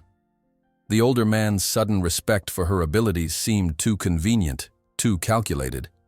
Yet the opportunity to prevent another horse from suffering Diablo's fate was too important to dismiss out of pride or caution. If Carson Facilities was routinely traumatizing valuable horses with their pressure training methods, someone needed to document and expose those practices. "I'll do it," she confirmed, meeting James Blackwood's gaze directly. "But understand this. My report will reflect exactly what I observe. Nothing more or less. If this stallion shows signs of abuse or psychological damage, I won't hesitate to recommend against the purchase. Blackwood's smile was thin but not entirely without warmth. I would expect nothing less, Miss Collins. That's precisely why we're hiring you. As Emma drove home that evening, the contract signed and arrangements being made for her first-ever consulting trip outside Montana, she wondered if she had just made a brilliant professional move or a terrible mistake. The Blackwoods were powerful allies but dangerous enemies, and she was still uncertain which category they truly occupied. One thing was clear. Her small-town horse rehabilitation practice had just taken an unexpected turn onto a much larger stage, with consequences she could only begin to imagine. Kentucky unfurled beneath the small plain like a patchwork quilt of emerald pastures and white fences. Emma pressed her forehead against the window, mesmerized by the rolling landscape dotted with elegant thoroughbred farms. Though she'd grown up studying racing bloodlines and famous Kentucky breeding programs, she'd never imagined actually visiting this equestrian mecca. "First time in horse country?" Nathan asked from the seat beside her. Emma nodded, still taking in the view as they began their descent. "It's beautiful." "Wait until you see it from the ground," he replied with a smile. "There's nothing quite like the morning fog lifting off those bluegrass fields." When James Blackwood had mentioned sending her to Kentucky, Emma had assumed she'd be traveling alone. Learning that Nathan would accompany her had brought mixed feelings, relief at having someone familiar in an unfamiliar place, but concern about maintaining professional boundaries. So far, the journey had been strictly business, with Nathan respectfully focused on briefing her about Carson facilities and their breeding program. "Carson's operation looks impressive on paper," Nathan continued, shuffling through documents in his leather portfolio. "Triple Crown winners in their bloodlines, state-of-the-art facilities, and a training program that produces consistent results. But there's always been something off about their methods." "Off how?" Emma asked, though she had her suspicions based on Diablo's behavior. Nathan's expression darkened. "Nothing I can prove definitively. Just whispers among grooms and exercise riders about horses that come out of their program being too compliant, almost robotically so, or the occasional animal like Diablo that breaks completely under their system." The plane touched down with a gentle bump, ending their conversation as they prepared to disembark. A sleek black car waited on the tarmac, driver standing at attention beside the open door. "My father believes in making an impression," Nathan explained, looking slightly embarrassed by the ostentation. The drive from the airport to their hotel passed through picture-perfect horse country, every farm more manicured than the last. They checked into adjacent rooms at a historic hotel in Lexington, agreeing to meet for dinner after Emma had a chance to settle in. Alone in her room, Emma called to check on Diablo. She'd left him in the capable hands of Taylor Meyer's daughter, a veterinary student who had shown remarkable patience with troubled horses. "He's doing fine," Sarah Myers assured her. "Ate well. Let me groom him without any fuss. He keeps watching the drive, though, like he's waiting for you to come back." The image brought a lump to Emma's throat. "Tell him I'll be home soon." After freshening up, she met Nathan in the hotel's restaurant, where he'd secured a quiet corner table. Over locally sourced steaks and bourbon, water for Emma, they discussed the next day's evaluation. "Carson knows we're coming, but they don't know why," Nathan explained. "My father told them we're considering their Stallion, Midnight Command, for a significant breeding arrangement with our mares." "Which is partially true," Emma noted. Nathan nodded. "We are genuinely interested if the horse is sound, both physically and mentally. We've scheduled a 3-hour window for your evaluation. I've requested privacy during your assessment, citing our confidential breeding program as the reason." "Do you think they'll allow that?" "Most breeding operations guard their methods closely." "Money talks," Nathan said with a wry smile, "and my father has offered enough to make them accommodating." Emma sipped her water thoughtfully. "I'll need to observe the Stallion in different contexts, stalled, at liberty, with handlers. Ideally without Carson's team managing his behavior during the assessment. I've made those requests." They've agreed to most, though they insist their head trainer be present when you're in direct contact with the horse. Nathan hesitated. Emma, these people aren't going to appreciate being scrutinized. Be careful what you say while we're there. The warning wasn't necessary. Emma had navigated delicate professional situations before, though admittedly with less at stake. I understand. I'll focus on the horse, not their methods directly. The next morning dawned clear and crisp. Emma dressed in practical attire, jeans, boots, and a simple button-down, while still looking professional enough to be taken seriously. She met Nathan in the lobby, noting that he'd opted for a similar balance of function and formality. Carson Facilities sprawled across 300 acres of prime Kentucky farmland, its entrance marked by an imposing stone archway. The main complex featured a massive training arena, multiple barns, and what appeared to be executive offices housed in a colonial-style mansion. Everything was immaculate, from the freshly painted fences to the meticulously groomed paths between buildings. They were greeted by Marcus Carson himself, a trim man in his 60s with calculating eyes and a practiced smile. Mr. Blackwood, Ms. Collins, welcome to Carson Facilities. We're honored to have your interest in Midnight Command. The pleasantries continued as Carson led them on a brief tour, highlighting the technological innovations and championship bloodlines that had made his operation famous. Emma listened politely but remained focused on her surroundings, noting the stable atmosphere. Unlike most barns she'd visited, this one was eerily quiet. No nickering, no stamping of impatient hooves, no heads poking curiously from stall doors. The horses seem very calm, she observed carefully. Carson beamed. Discipline and routine are the foundation of our program. A well-trained horse understands its place and purpose. Eventually, they reached a separate barn where Midnight Command was housed.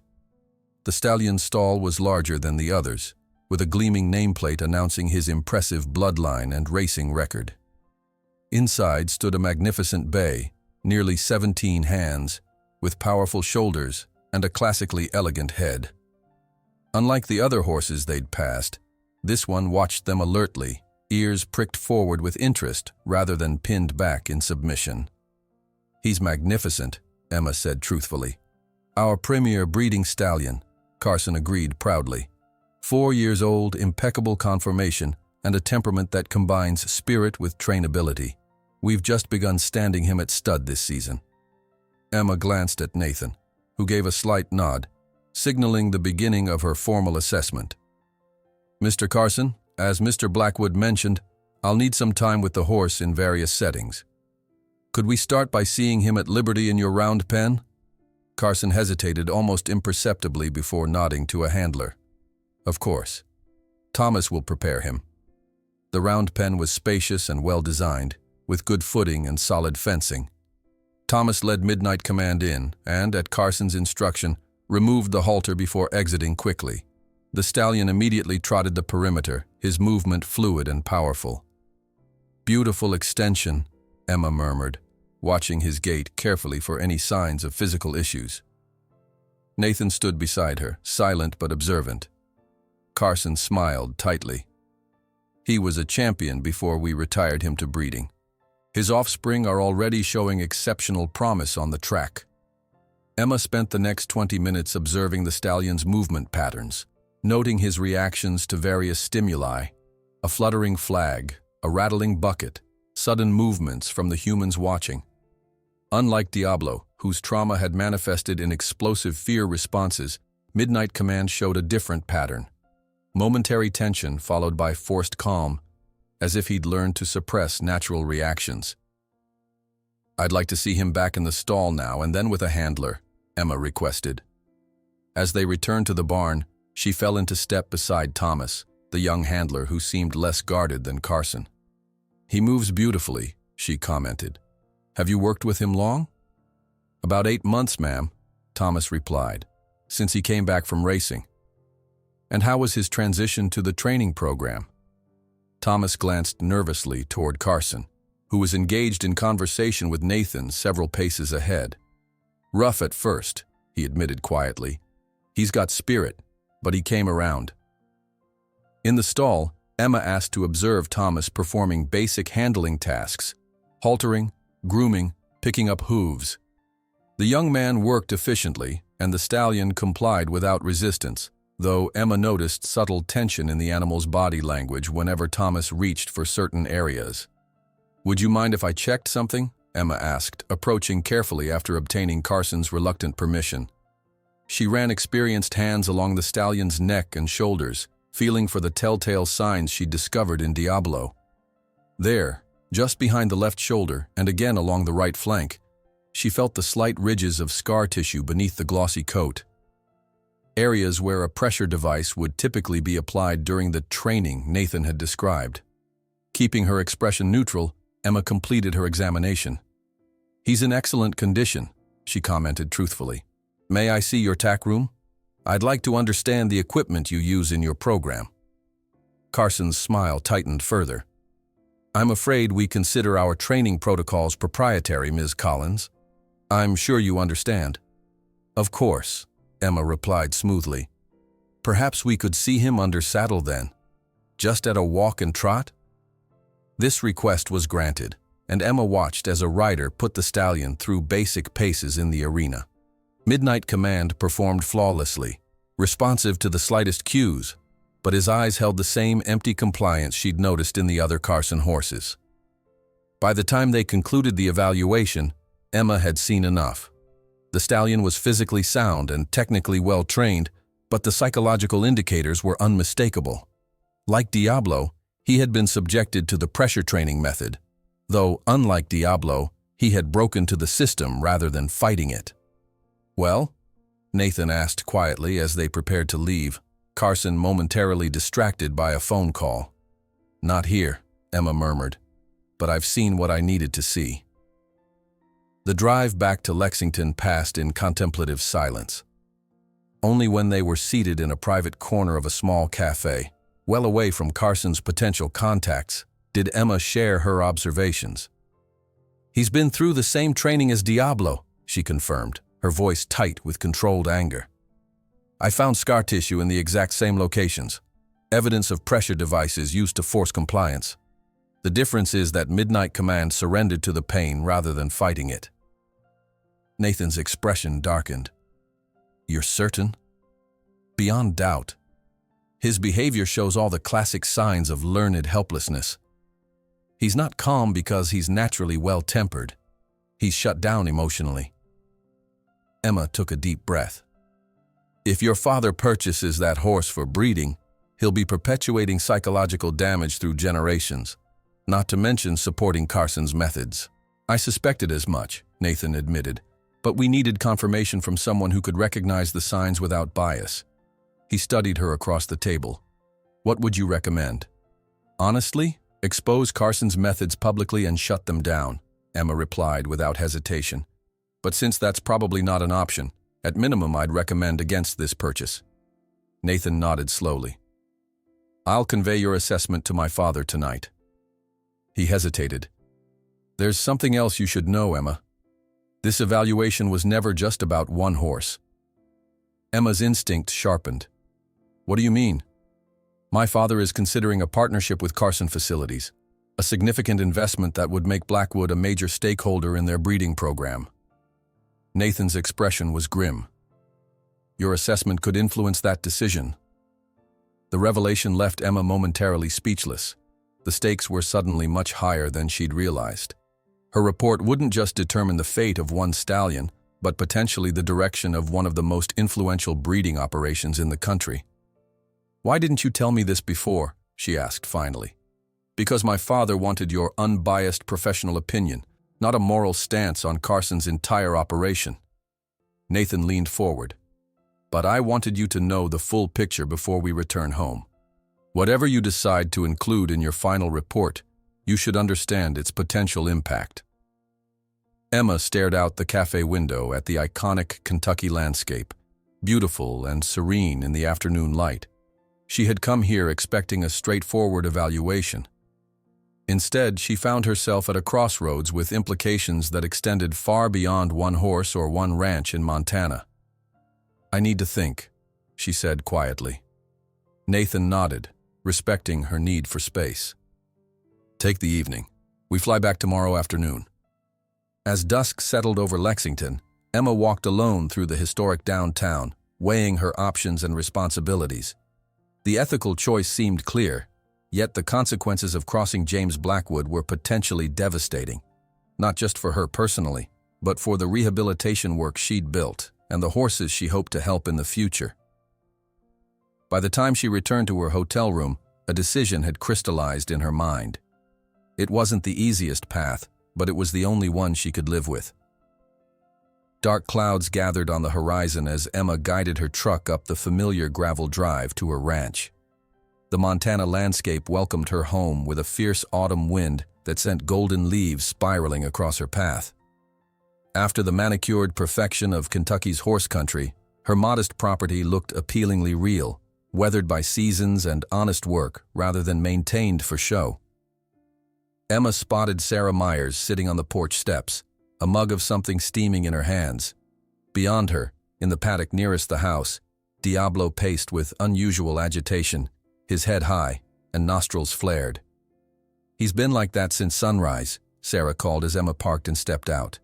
"Like he knew you were coming home today." Emma smiled, fatigue from the journey momentarily forgotten as she headed straight for the paddock fence. "Hey, handsome," she called softly. "I'm back." The stallion's reaction was immediate and uncharacteristic. He wheeled toward her voice, then galloped directly to the fence, skidding to a stop just before the rails. His powerful neck arched as he lowered his head to her outstretched hand, huffing warm breath against her palm in an unrestrained greeting. Sarah joined them, eyes wide. "Wow, he's never done that before. Not even for treats." "We've come a long way," Emma murmured, stroking Diablo's forehead. The contrast between his lively, engaged demeanor and the empty compliance she'd observed in Midnight Command struck her anew. This was what healing looked like. Not perfect obedience born of fear, but a genuine connection built on trust. After thanking Sarah and seeing her off, Emma spent an hour with Diablo, re-establishing their bond through quiet groundwork. The stallion remained unusually attentive, following her movements with the intensity of a horse who genuinely missed his person. Only when the first raindrops began to fall did Emma reluctantly retreat to the house, where her suitcase and the weight of her decision awaited. The written assessment she'd prepared on the flight home lay on her kitchen table, its crisp, professional language detailing her observations of Midnight Command, the physical evidence of pressure training, the psychological indicators of trauma, and her unequivocal recommendation against purchase. She had been thorough and objective, presenting facts rather than accusations, yet the implications were clear to anyone familiar with ethical training practices. What would James Blackwood do with her report? Nathan had promised to present it directly to his father, but beyond that, Emma could only speculate. If Blackwood proceeded with the Carson partnership despite her findings, she would have to live with having tried and failed. If he heeded her warning, well, that outcome seemed less likely given his reputation. The sound of tires on gravel interrupted her thoughts. Through rain-streaked windows, Emma recognized James Blackwood's black pickup pulling up to her house. Her stomach tightened. She hadn't expected a personal visit, especially not so soon after her return. Bracing herself, Emma opened the door before he could knock.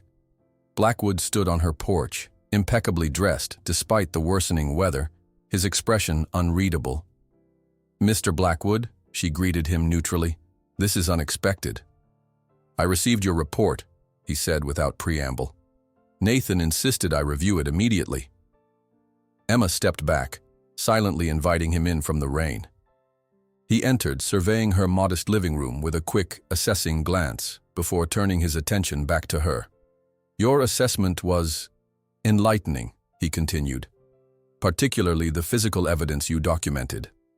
Emma maintained a professional demeanor, though her pulse quickened. "I reported what I observed, as requested." "Indeed." Blackwood moved to her window, looking out toward the paddock where Diablo now sheltered under a run-in shed. "You realize, of course, that if your findings were made public, They could significantly damage Carson's reputation.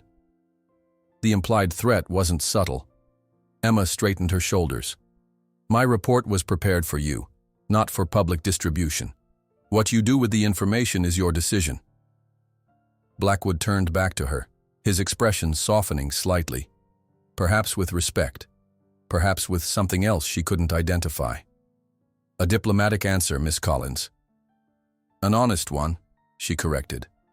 I fulfilled my contract by providing an objective assessment. Your business decisions are beyond my scope. A silence stretched between them, filled only by the drumming of rain on the roof. Finally, Blackwood spoke again, his tone surprisingly thoughtful. My son believes I should withdraw from the Carson partnership entirely. Emma's eyebrows rose slightly, but she remained silent, waiting. Nathan has been advocating for a different approach to our breeding program for years, Blackwood continued. Less emphasis on showy results, more on ethical training and long-term welfare. Your report provides compelling evidence supporting his position. This admission, that her assessment might actually influence Blackwood's business practices, caught Emma off guard. And what do you believe, Mr. Blackwood? He smiled thinly. I believe in results, Miss Collins. Carson produces consistent winners and valuable breeding stock. He paused, glancing again toward the paddock. But I also believe in protecting my investments. Horses damaged by excessive force become liabilities, as we discovered with Diablo. Diablo isn't damaged, Emma said sharply. He was traumatized but is healing. There's a difference. Perhaps, Blackwood acknowledged. Though it took your particular skills to reveal that potential. Most would have written him off entirely. Is that a compliment or an observation? Both. Blackwood straightened his already immaculate jacket. I've decided to reconsider the Carson partnership, pending further investigation of their methods. Nathan will oversee that process. Relief washed through Emma, though she maintained her composed expression. A thorough investigation would benefit the horses. My concern is for the Blackwood reputation and investment, he corrected, though without heat. However, the outcome may align with your welfare concerns. As he prepared to leave, Blackwood paused at the door. You've made quite an impression on my son, Miss Collins. He speaks highly of your expertise. The observation carried an undercurrent Emma couldn't quite interpret. Nathan has impressed me as well. His rehabilitation program demonstrates genuine commitment to equine welfare. Yes, he's always been, Blackwood hesitated, idealistic, but perhaps there's value in that perspective. Your success with Diablo suggests as much. With that ambiguous parting statement, he stepped back into the rain and was gone, leaving Emma to process the unexpected conversation. Had she actually influenced James Blackwood's business decisions? It seemed unlikely, yet his reconsideration of the Carson partnership suggested some impact. More intriguing was his comment about Nathan. Was he simply acknowledging his son's professional respect for her work, or hinting at something more personal? Emma pushed the question aside as irrelevant. Her relationship with both Blackwoods was strictly professional, and she intended to keep it that way. The following morning brought clear skies and a call from Taylor Myers. Heard you're back from Kentucky, he said without preamble. Got time to look at Jensen's new colt today? Something's not right with his gait, and we're stumped. Emma smiled at the return to normalcy. I'll be there after lunch. The days slipped into a comfortable rhythm as autumn painted the landscape in rich reds and golds. Emma's consulting work continued to flourish, with referrals steadily increasing following her Kentucky trip. Word had somehow spread that she'd evaluated horses for Blackwood stables, lending additional credibility to her already growing reputation. Diablo's progress accelerated as well. The stallion now accepted a saddle and rider with calm confidence, his natural athleticism emerging as fear receded. Emma began working him in the round pen at a controlled canter, marveling at his powerful, floating stride and naturally perfect balance. 2 weeks after her return from Kentucky, Emma received an unexpected package. Inside was a formal invitation to the annual Blackwood Stables Autumn Showcase, an exclusive event featuring their premier breeding stock and training demonstrations. A handwritten note accompanied the elegant card. Emma, following your assessment, we've terminated all discussions with Carson Facilities. My father has authorized a complete review of our training practices, with welfare standards now explicitly prioritized. I'd be honored if you would attend our showcase as my personal guest. Perhaps we might discuss potential collaboration between your rehabilitation expertise and our resources. Sincerely, Nathan. Emma studied the invitation with mixed emotions. Professional recognition from Blackwood Stables could significantly expand her influence in the industry and her ability to help troubled horses. Yet she remained wary of entanglement with the powerful family, despite Nathan's apparent sincerity. As she deliberated, her gaze drifted to Diablo, now contentedly grazing in the autumn sunlight. His transformation represented everything she believed about horses, that patience, understanding, and respect could overcome even the deepest trauma. If she could extend that approach to more horses through Blackwood's resources, wasn't that worth navigating the complex dynamics involved? The decision crystallized gradually over the following days. Emma would attend the showcase, maintaining professional boundaries while exploring possibilities for collaboration. She would bring Diablo, not to show off her success, but to demonstrate what rehabilitation truly meant. The stallion that no one could control had become a testament to the power of compassionate training, and his story deserved to be shared. As Emma added her acceptance to the growing pile of mail awaiting delivery, she felt a quiet certainty settle within her. Whatever came next, whether a limited professional connection with the Blackwoods or something more extensive, she would remain grounded in her principles and the welfare of the horses in her care. The telephone rang, interrupting her thoughts. Emma answered to find Nathan on the line, his voice warm but slightly hesitant. Emma, I was wondering if you received the showcase invitation. Just this morning, she replied. I was planning to accept. Excellent, Nathan said, his relief audible. Actually, I'm calling about something related. I'll be in your area tomorrow for a breeding consultation at the Rodriguez Ranch. I thought perhaps I could stop by afterward to discuss a proposal in person, something that might interest you given your work with Diablo. Emma's curiosity piqued despite her caution. What kind of proposal? A potential partnership, Nathan replied, focused on rehabilitation techniques for performance horses, but I'd rather explain the details in person if you're willing. After a moment's consideration, Emma agreed to the meeting. Whatever Nathan was proposing, hearing him out committed her to nothing. And perhaps, just perhaps, this was an opportunity to expand her impact beyond what she could accomplish alone. Tomorrow afternoon then, she confirmed. Diablo and I will be here. Autumn sunlight bathed the ranch in golden warmth as Emma led Diablo through a series of gentle exercises in the round pen.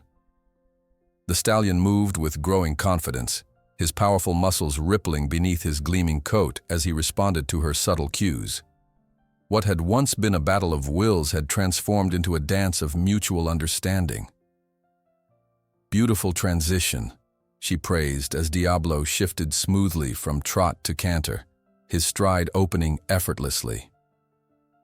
For the first time since bringing him home, Emma allowed herself to imagine him fully rehabilitated, perhaps even competing one day, though that remained a distant possibility. The sound of an approaching vehicle drew her attention. Nathan's truck appeared on the drive precisely on time for their meeting. Emma directed Diablo to walk, then halt, giving him a final appreciative pat before leading him to the fence as Nathan parked. Impressive, Nathan called as he approached, genuine admiration in his expression.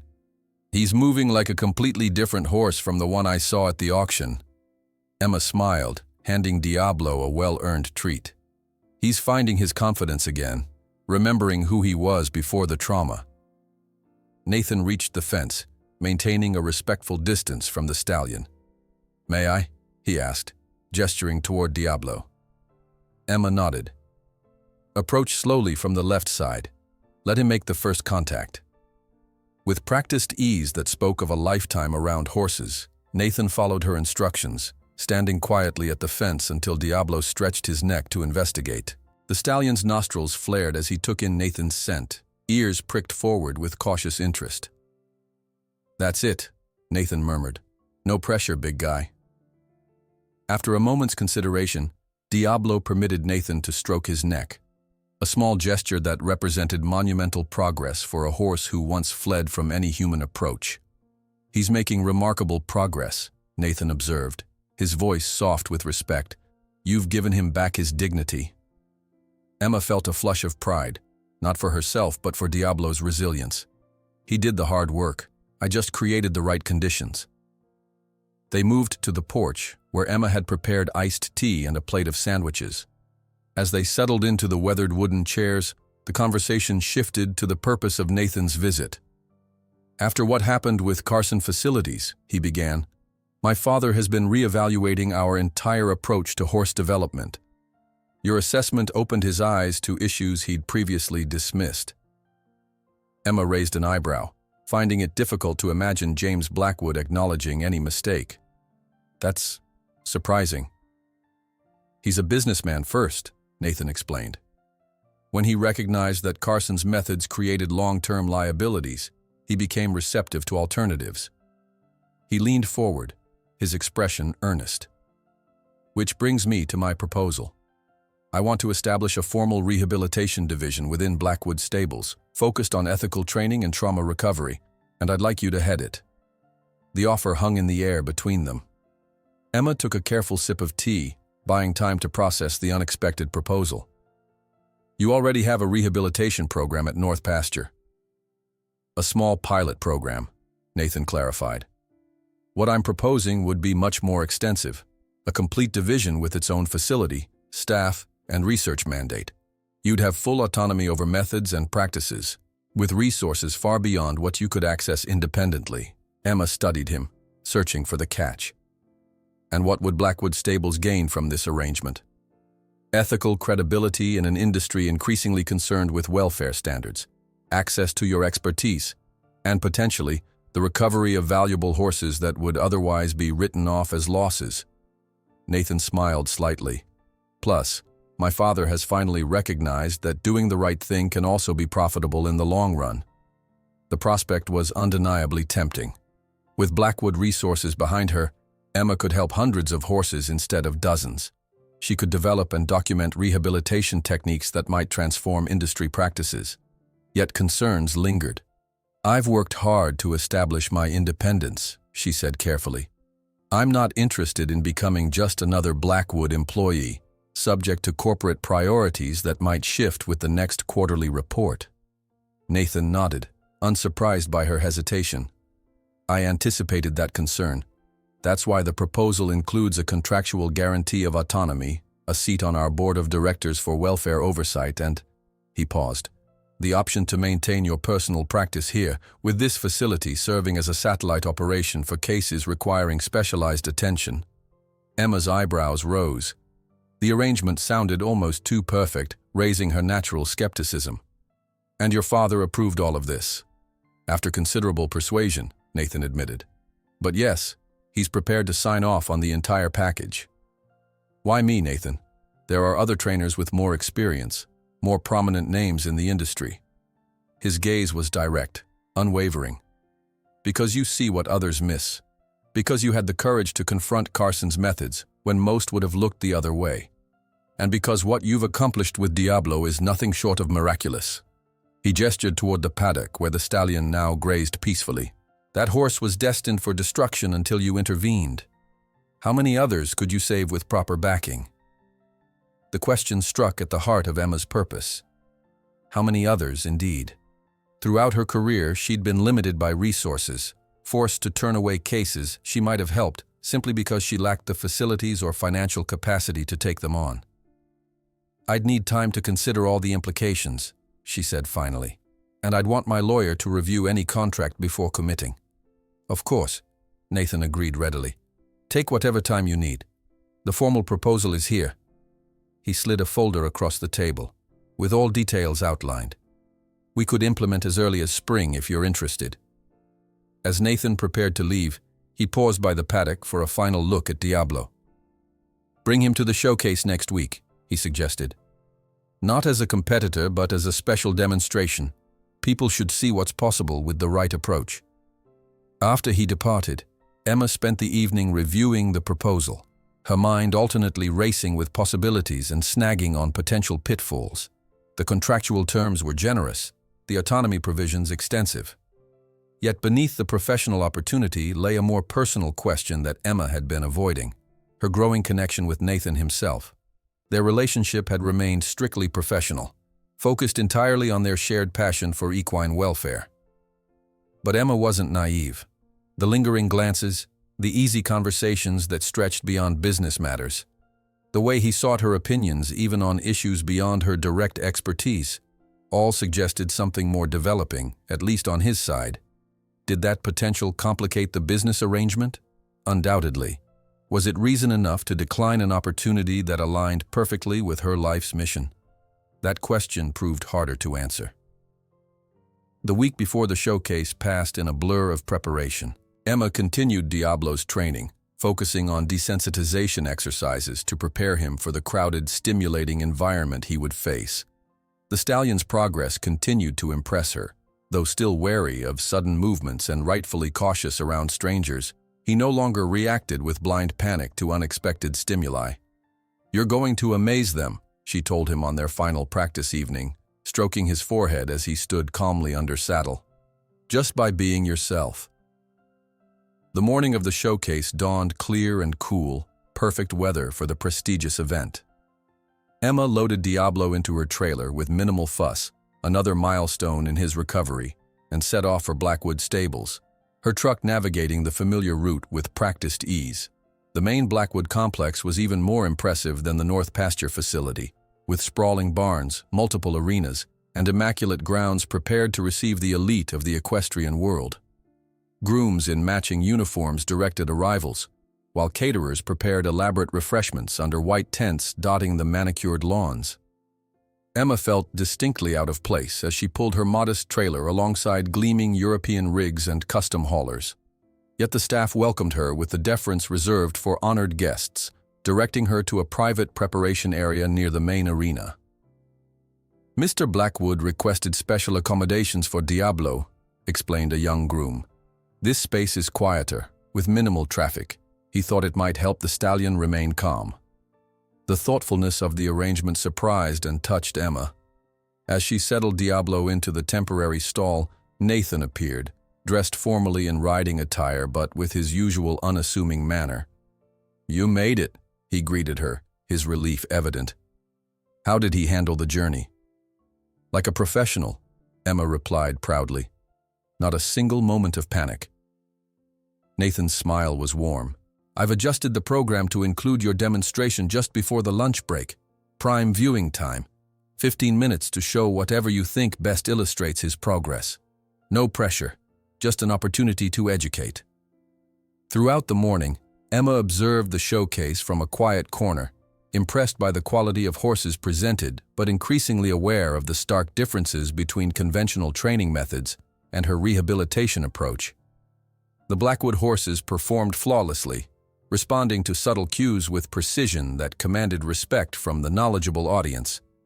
Yet she couldn't help noticing the underlying tension in some animals: the tight jaw, the anxious eye, the anticipatory flinch when a crop was raised, though never actually used. As her demonstration time approached, Emma prepared Diablo with methodical care, speaking to him constantly in a low, reassuring voice. The stallion remained calm but alert, sensing the importance of the occasion without succumbing to anxiety. Nathan appeared at the appointed time, his expression betraying a hint of nervousness on her behalf. "Ready? The arena is yours whenever you want to enter." Emma nodded, taking a deep breath as she led Diablo toward the imposing entrance. The announcer's voice echoed across the grounds. "Ladies and gentlemen, Blackwood Stables is pleased to present a special demonstration of rehabilitation techniques by Emma Collins, featuring Diablo, a stallion many of you may remember from the Willow Creek auction earlier this year." A murmur rippled through the gathered crowd. those who had witnessed Diablo's explosive behavior at the auction leaning forward with particular interest. Standing at the entrance to the arena, Emma placed her hand on Diablo's neck, feeling the steady rhythm of his breathing. "Remember," she whispered, "we're just showing them who you really are." With that, they stepped forward together into the bright arena lights, ready to transform skepticism into understanding, one stride at a time. A hush fell over the arena as Emma and Diablo entered. The stallion moved with measured steps, his ears flickering between Emma and the audience but showing none of the panic that had defined him months ago. The spectators, trainers, owners, and industry professionals accustomed to polished performances watched with skeptical curiosity as the pair reached center arena. Emma carried no whip, no training aids, only a simple lead rope loosely draped over her arm. Standing beside Diablo in the cavernous space, she appeared small yet somehow commanding, her quiet confidence a contrast to the forceful presence typically displayed in show rings. "Many of you saw Diablo at the Willow Creek auction," she began, her voice clear and steady despite the hundreds of eyes upon them. "You saw a horse labeled dangerous, unmanageable, and worthless except for his bloodline." Diablo shifted slightly and Emma simply waited, allowing him to settle naturally rather than demanding stillness. This small moment, this respect for his autonomy, spoke volumes to the knowledgeable observers. "What you actually saw," she continued, "was a horse in severe psychological and physical distress, responding the only way he knew how to a world that had become unbearably threatening." With deliberate movements, Emma unclipped the lead rope and stepped away from Diablo. A collective intake of breath rippled through the audience as the stallion stood free in the arena, an unthinkable risk with a horse once considered uncontrollable. "Rehabilitation isn't about dominating the horse's will," Emma explained, making eye contact with various audience members. "It's about rebuilding trust, addressing the underlying causes of problematic behavior, and creating space for the horse's natural confidence to re-emerge." She lifted her hand in a subtle gesture, and Diablo began to move around her in a perfect circle, his stride relaxed yet powerful. No voice commands, no pressure, just the invisible connection between human and horse that elite trainers spend lifetimes pursuing. Emma guided him through a series of movements, transitions between gaits, changes of direction, patterns that demonstrated both his responsiveness and her respect for his dignity. When she finally asked him to stop, he came to stand beside her, lowering his proud head to rest his forehead against her shoulder in a gesture of complete trust. The arena remained utterly silent for several heartbeats, then erupted in spontaneous applause. Emma felt a surge of emotion, not pride in her own accomplishment, but profound joy for Diablo's journey from terror to confidence. As they exited the arena to continued applause, Nathan waited at the gate, his expression a mixture of admiration and something deeper, more personal. "That," he said quietly, "was the most beautiful demonstration I've ever witnessed."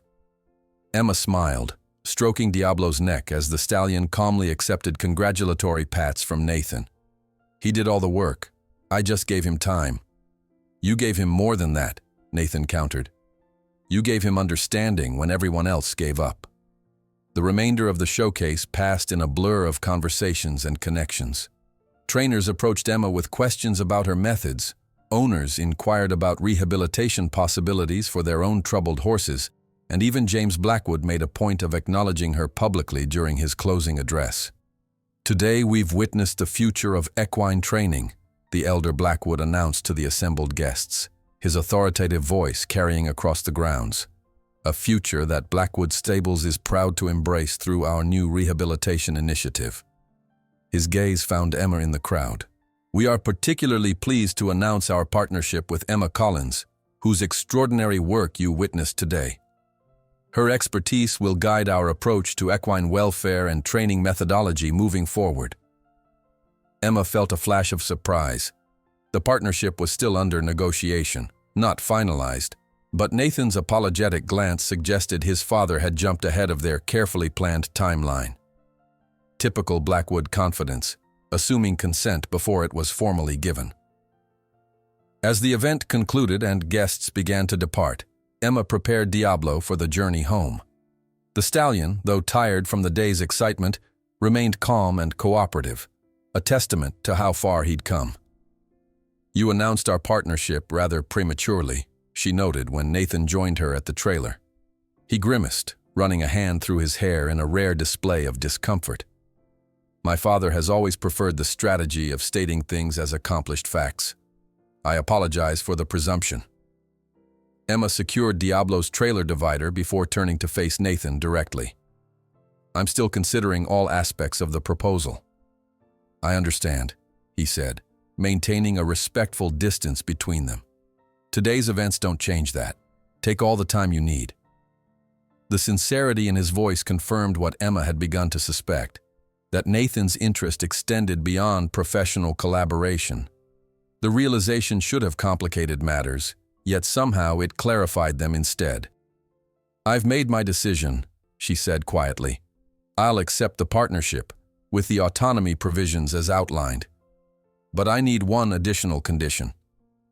Nathan's expression brightened, then turned cautious. "Which is?" "Complete transparency between us, professionally and personally. No corporate games, no hidden agendas." Understanding dawned in his eyes. "Agreed," he said simply. "On both counts." The drive home provided Emma with much-needed solitude to process the day's events and her decision. The showcase had confirmed what she already knew, that her approach to rehabilitation had value far beyond her small ranch. With Blackwood's resources behind her, she could extend that impact exponentially, changing lives for horses and humans alike. As for Nathan, that remained to be seen. She appreciated his respect for her independence, his willingness to challenge his father's methods, and most importantly, his genuine care for the horses. Whether those qualities would translate into something more personal was a question for another day. When she arrived home, the familiar sight of her grandfather's ranch, her ranch now, filled her with a sense of rightness. This place would remain her foundation, her sanctuary, even as her work expanded. The partnership with Blackwood would enhance, not replace, what she had built here. Emma unloaded Diablo into his paddock, watching as he immediately rolled in his favorite dusty spot, all dignity forgotten in the simple pleasure of being home. She laughed, any remaining tension from the day dissolving at the sight. "We did it, boy," she told him, leaning against the fence.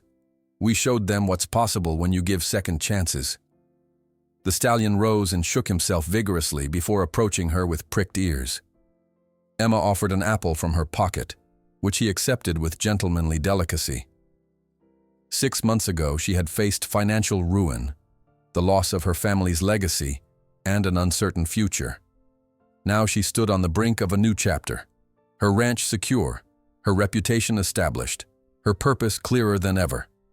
All because she had seen value in a horse others dismissed as dangerous and worthless. All because she had trusted her instincts at an auction where no one could control the stallion, no one except a woman with the patience to understand him.